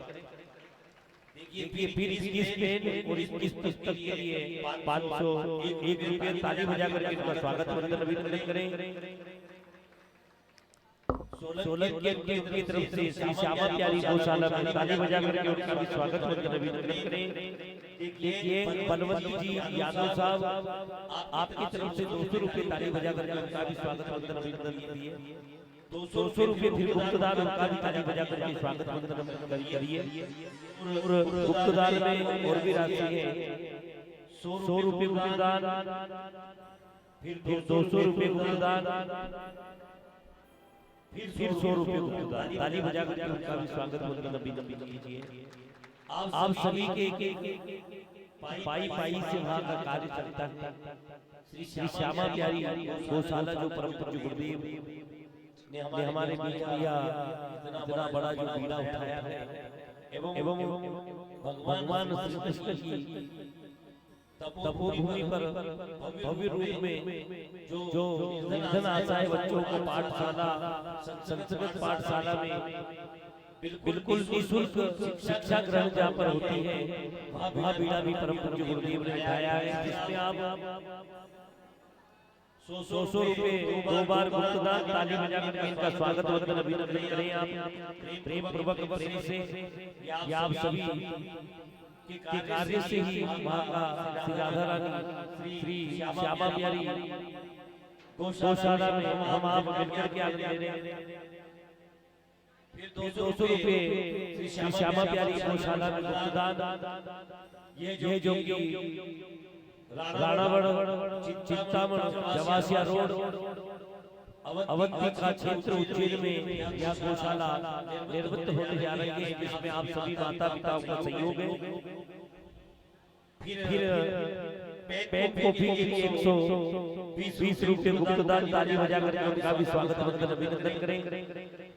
आपको कल भी कहा था और बार बार कहता ही रहूंगा, मेरे को अगर चाहिएगा तो हो सकता है किसी से मांग लिया, जजमानों से मांग लो, ये मेरे में अकल होना चाहिए। मगर धर्म का जो पैर है मेरे बंधुओं, जो कल 5 किलो आटा 1 किलो चने जो बोले थे मम्मी जी ने, उनकी तरफ से 101 रुपए भी बोले थे, वो भी यहाँ पर प्राप्त हो चुके हैं। दीपक गुरु हम आप जो या एक दाम हमारा दे रहे हैं, निस्वार्थ परम पूज्य गुरुदेव यह व्यवस्था ना जाने कब से चला रहे पेन कॉफी एवं वस्त्र। बहुत दिनों से यह संस्था माँ परम पूज्य गुरुदेव ने संभाल रखी है और आप जैसे यजमानों ने धन एकत्रित करके पुस्तक पेन एकत्रित करके और गरीबों में वितरण आप लोग के माध्यम से होता है। जिनको भी अपनी दान राशि देना है वो आकर के प्रेम पूर्वक आदरणीय मोहित भैया जो है ओम साई साउंड इनके पास में आप लिखवा दें। आप सभी का दान जो है श्री श्यामा प्यारी गौशाला तक परम पूज्य गुरुदेव की तत्वाधान में पहुंच जाएगा। जय श्री भगवान, जय श्री सीताराम। दीपक गुरु जी, मोहित गुरु कोई एक अंदर आ जाओ।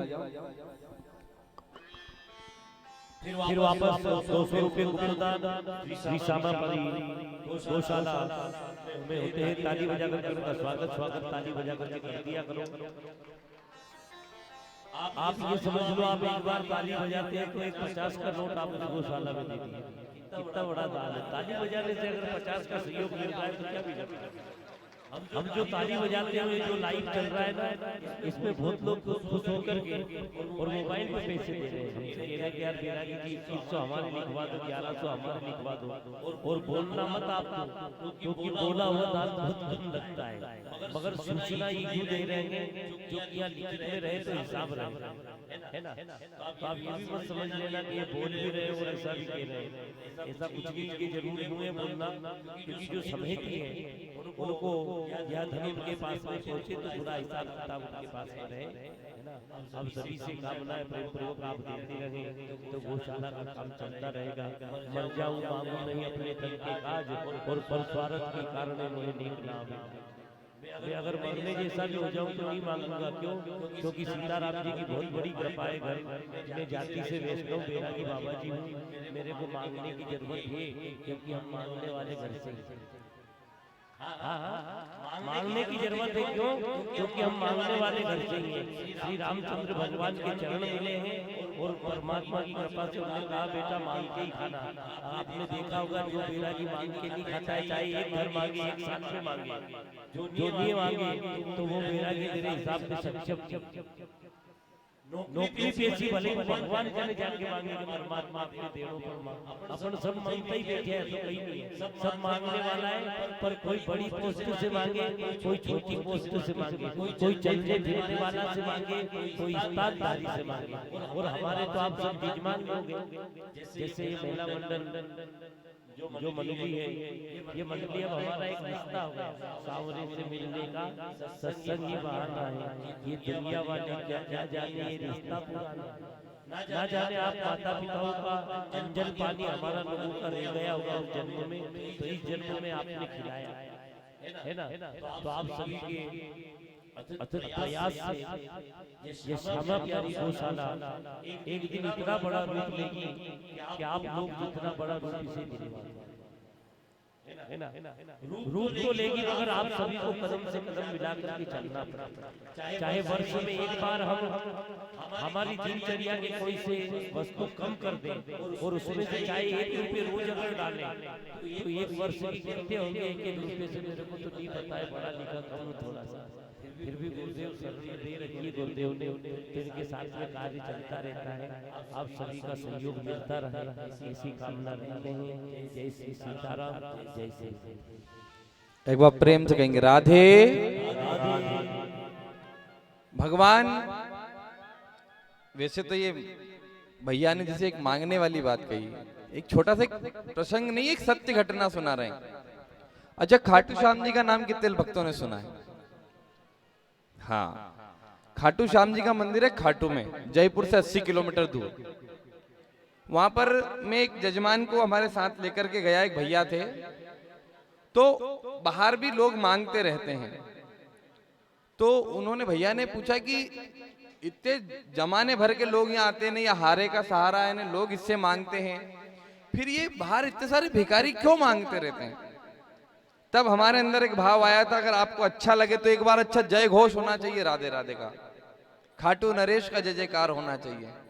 ये जितने भी लोग आप मंदिर के बाहर देखते हो ना, जो मांगते रहते हैं, इनको मंदिर के अंदर बैठे व्यक्ति पर विश्वास नहीं है, इसलिए ये मंदिर के बाहर वाले से मांगते हैं। और जो मंदिर जाता है ना, उसको इस संसार पे विश्वास नहीं है, उसको मंदिर वाले पर विश्वास है, इसलिए वो अंदर मांगता है, और जिसको अंदर वाले पे नहीं है वो बाहर वाले से मांगता है। बोले खाटू नरेश की, लखदातार की।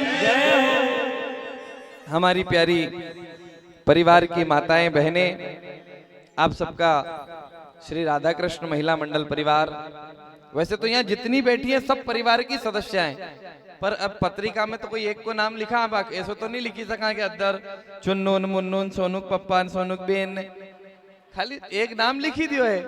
तो ये श्री राधा कृष्ण महिला मंडल में तो आप सब आ गए हो, फिर भी कुछ विशेष ऐसा जिनको हमने देखा, जिनसे हमारा परिचय हुआ, जिनसे नहीं हुआ वो अब आके कर लेना, तो अगली बार हमारे पास नाम रहे उनका। मैं जिनके नाम ले रहा हूं ये मंच पर आ जाएं। वैसे आप जितने लोग यहाँ बैठे हैं सबको पुराण पूजन करना है, सबको मंच पर आना है। यहाँ पर अक्षत और माँ श्री जो साधना के माध्यम से सिद्ध हैं वो आपको प्रदान होंगे। एक एक करके पुराण पूजन आप सबको करना है, सबको मंच पर आना है, ठीक है। 501 रुपये श्री श्यामा प्यारी गौशाला में गुप्तदान, फिर 100 रुपये श्री श्यामा प्यारी गौशाला में गुप्तदान, फिर 100 रुपये श्री श्यामा प्यारी गौशाला में गुप्तदान। ताली बजाकर इनका स्वागत वंदन करें। अच्छा, मैं माताओं के नाम ले रहा हूँ। जो मुझसे बड़ी है उम्र में वो मेरी माता है, जो मुझसे छोटी है उम्र में, मुझसे छोटी तो मुझे लगती नहीं, पर अगर कोई होगी तो वो मेरी बहन है, भगिनी है। और आप सब भाभी भी कह सकता हूं मैं, मेरे बड़े भैया, मामा मामी, सब सारे रिश्ते हैं इस परिवार में। तो कोई ऐसा मत समझ लेना कि महाराज जी का आप सबसे खूब स्नेह और खूब प्रेम मिला इन 7 दिनों में। और मैं माताओं के नाम ले रहा हूं, नहीं तो माता कह दो तो ऐसा भी लग जाए कि अभी हमका इतनी बूढ़ी हो गई है, ऐसा भी ना समझे।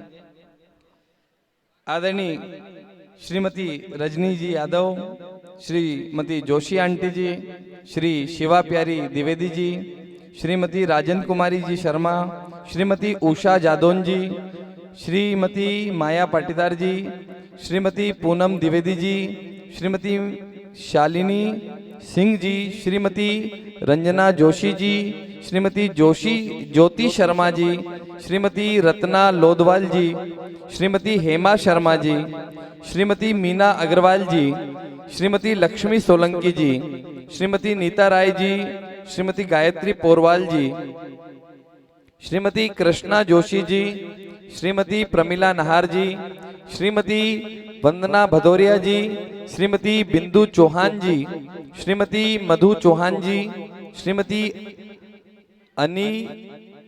अनिला है कि अनीता है, अनिला भदौरिया जी, श्रीमती प्रभा सिरकवार जी, श्रीमती गीता तोमर जी, श्रीमती विनीता जी, श्रीमती सिरकवार आंटी जी, श्रीमती मंजू पाटीदार जी, श्रीमती सावित्री परिहार जी, श्रीमती मीना चोरे जी, श्रीमती किरण कुशवाहा जी, श्रीमती संगीता बैरागी जी, श्रीमती रेखा भदौरिया जी, श्रीमती रितु द्विवेदी जी।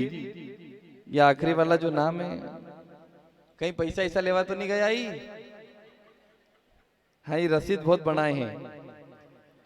और सभी सहयोगी कार्यकर्ता, रिंकू यादव भैया, और जिनका आनंद मंगल परिसर है, ऐसे श्री आनंद मंगल भैया जी जो यहाँ पर जिनने स्थान दिया है, अगर जो जो उनकी तरफ से हो, जितने नाम मैंने लिए हैं, तो ये सभी नाम। इसके बाद में जिन लोगों का दान हुआ है वो भी मंच पर पधारेंगे स्वागत के लिए, सम्मान के लिए। और आगे की रूपरेखा भैया जिनके मैंने नाम लिए हैं, माताएं स्वतः उठ करके आ जाएं। और हवन चल रहा है पास में, तो उठ करके 2-2, 5-5 आहुति वहां आपको देनी है, ठीक है। और यहाँ से जो भी प्रभु का प्रसाद है वो आप प्राप्त करें। देखिए जो गौशाला निर्माण परम पूज्य गुरुदेव ने किया है, उसी जगह, उसी तपोभूमि की वहां से जो वैदिक जो पूजन हुई थी एवं एवं परम पूज्य गुरुदेव का जो पूजन स्थान है, उस स्थान से जो सिक्के और परमात्मा की जो प्रसादी है वो आपके बीच में मंच से आपको मिलेगी। एक एक करके जिनके नाम लिए हैं वो तुरंत पहुंच जाए। जिनने सहयोग दिया है वो लोग भी एक एक करके पहुंच जाए। आपका स्वागत है, वंदन है, अभिनंदन है। प्रेम पूर्वक सादगी से आनंद लेंगे। प्रेम से मंच के ऊपर एक व्यक्ति जाएगा, स्वागत करेगा और फिर आ जाएगा, है ना। प्रेम पूर्वक भी ध्यान रखना है।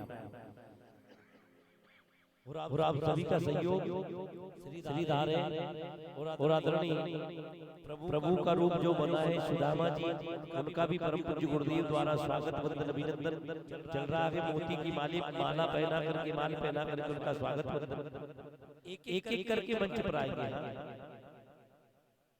श्रीमती आदरणीय पूनम शर्मा जी भी, वो शायद मुझसे रह गया है नाम। हाँ, आप भी पधारें। और भी जो माताएं हैं, सब परिवार के सदस्य हैं, आप भी सब पधारे मंच पर। एक एक करके बारी बारी से आए। बाकी जो लोग बैठे हुए हैं वो हवन करने भी जा सकते हैं, उधर पास में यज्ञ हवन हो रहा है। आप भी 2-2 5-5 आहुति, एक एक 2-2 आहुति उसमें अर्पण करें। आइए, सुंदर भाव एक भगवान का। आप स्वतंत्र हैं। बोलो सद्गुरुदेव भगवान की जय। इतने नहीं जाना वातावरण, एक एक 2-2 करके जाओ। मतलब आप लाइन वहाँ भी भीड़ नहीं करना है। आहुति आराम से छोड़ना है ना। आचार्य जी जुड़वा लेंगे आहुति। बोलो सद्गुरुदेव भगवान की जय। रही जिंदगी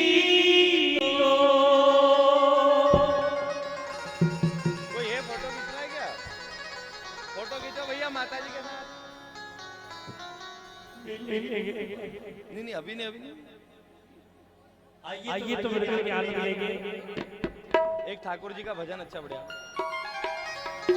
देखिए बच्चों की कॉफी और पेन लिए 251 रुपये माता जी गुप्त दान। 251 रुपये दान। देखिए माता बहनों से निवेदन है, आप मंदिर के पास में ज्यादा भीड़ ना करें। 19 रुपये गुप्तदान गौशाला में आप ज्यादा इतनी भीड़ ना करें कि वहाँ आचार्य जी को दिक्कत आए। एक समिति का व्यक्ति पहले ऊपर आ जाए, मुझे बता दे कि ये सब समिति की महिलाएं हैं, मैं पहचानता नहीं। देखिए गुप्तदान फिर वापस 110 रुपये गौशाला में। और जिनके नाम लिए उनका ये लीजिए भाभी की माला से भाभी दीदी। हाँ प्यारा समुखड़ा घुंघराए कलियुग का राजा खाटून रे। देखिए एक सूचना है, सूचना पर ध्यान दें। माता बहन आपसे बोला कि जब वहाँ पर आपको बुलाया जाएगा आहुति के लिए, जब आपको जाना है, पहले से आहुति के लिए आप पहुंच गए। यहाँ पर स्वागत चल रहा है। जिनके नाम लिए उनका स्वागत वंदन अभिनंदन हो रहा है। थोड़ा क्योंकि आप समय के साथ साथ ध्यान रखें।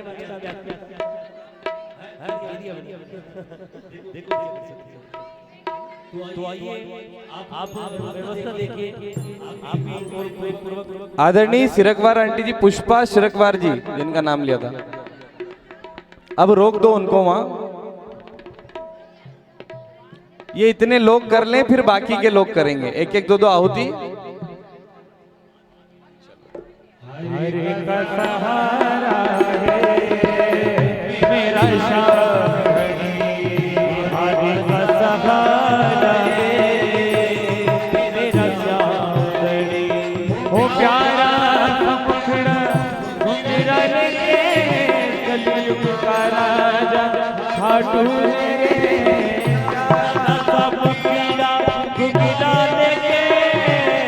कलियुग का राजा खाटून रे। हरे का सहारा मेरा शाही हरे का सहारा मेरा शाही।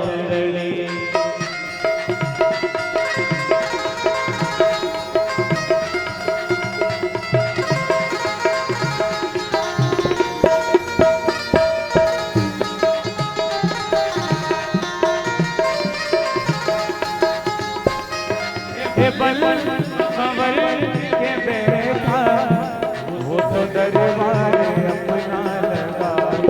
ओ बल कंवर के बैठा, वो तो दरबार अपना लगा। लो करिश्मा श्याम चरणों में कर को झुका। उठे श्याम चरणों में सर को झुका। उठी रतन दली रूप सलोना, बच्चों के लिए पैन कॉफी की जो सेवा दी है आपने।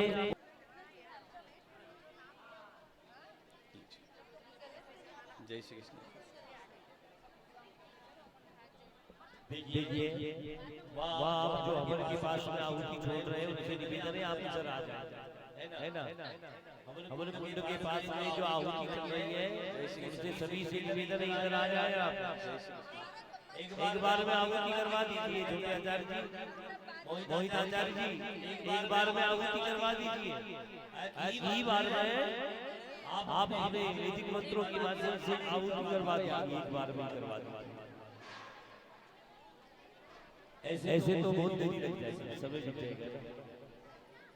देखिए जो पूजन करने के लिए आ रहे हैं भागवत ग्रंथ का जो पूजन कर रहे हैं, प्रेम पूर्वक पूजन अर्चन करेंगे ना, प्रेम से शांति से पूजन करें, प्रेम से।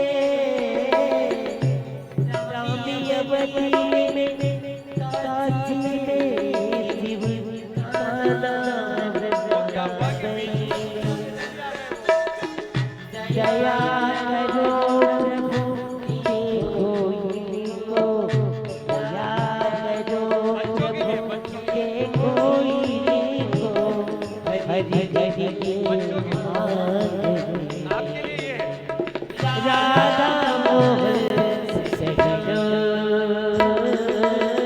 सत्यम शिवम सुंदरम, सत्यम शिवम सुंदरम, शिव सत्य के सत्य के शिव के सुंदरम, सुंदर के सत्यम शिवम सुंदरम, सत्यम शिवम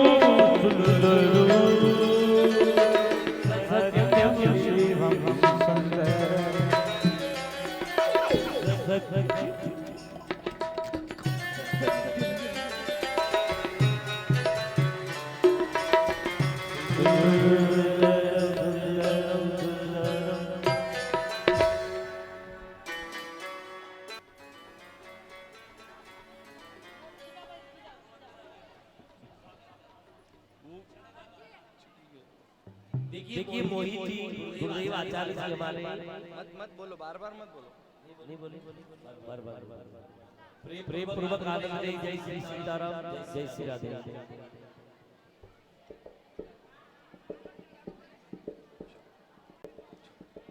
मिली गया आपको? चलो निकल जान दो, जिनको जाना है निकल जान दो। प्रेम पूर्वक स्वागत को करते हुए हाँ रख।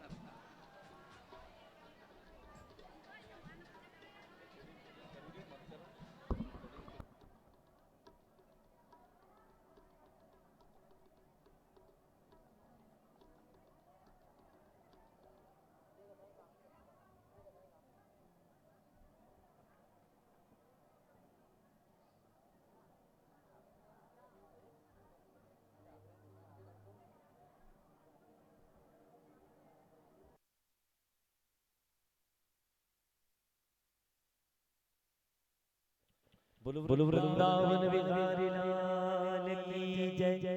देखिए प्रेम पूर्वक पूजन चल रहा है, श्रीमद् भागवत ग्रंथ का पूजन चल रहा है। जिनको पूजन करना है प्रेम पूर्वक व्यासपीठ पर पधारें। देखिए मातावर सूचना पर ध्यान दें, जिनका स्वागत हो गया है, जो पूजन जिन्होंने नहीं किया गया वो भी पूजन कर ले ग्रंथ का। ऐसा नहीं आप स्वागत के लिए आए थे, वो अलग चीज थी। आपको जिनको पूजन करना मंडल वाले प्रेम से गुरु पूजन और ग्रंथ पूजन चल रहा है, आप प्रेम पूर्वक पूजन कर ले। हरिओम, जय श्री सीताराम। बोल वृंदावन बिहारी लाल की जय।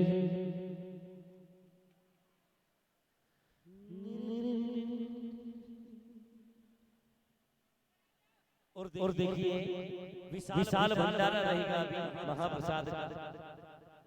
भंडारा भंडारा भंडारा नाम में कितना आनंद है आप सभी को पता है।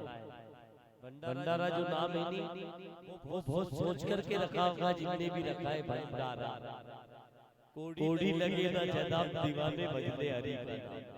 भंडारे का भी ऐसे ही काम है। प्रेम पूर्वक सभी भंडारा भी पाना है, महाप्रसाद है, बाबा का 7 दिन का नैवेद्य है। प्रेम पूर्वक आनंद ले रहे हैं और प्रेम से भोजन प्रसाद भी पाएंगे। जय श्री सीताराम, जय श्री राधे।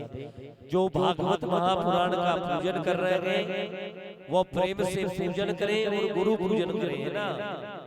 आज का दिन जो है दान का दिन है, दान दक्षिणा का दिन होता है पूजन। और कल और परसों 2 दिन संक्रांति भी मानी गई है ना। मकर संक्रांति परवस्य है। बोलो मम्मा आत्मा उच्चारण सब ये उच्चारण करने के बाद में संकल्प होता है। तो संकल्प 7 दिन का जो चल रहा है उसमें पूजन करें।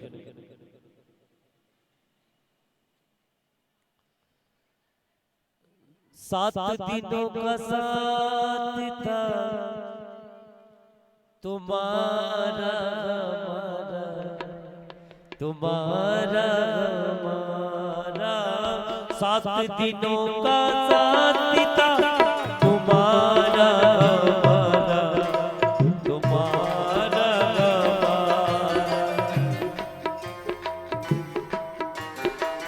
7 दिनों का साथ था तुम्हारा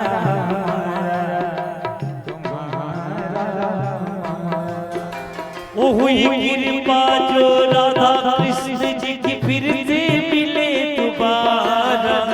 हुई कृपा जो राधा कृष्ण की मिले फिर से दोबारा। ये 7 दिनों का साथ था तुम्हारा हमारा वो तुम्हारा हमारा।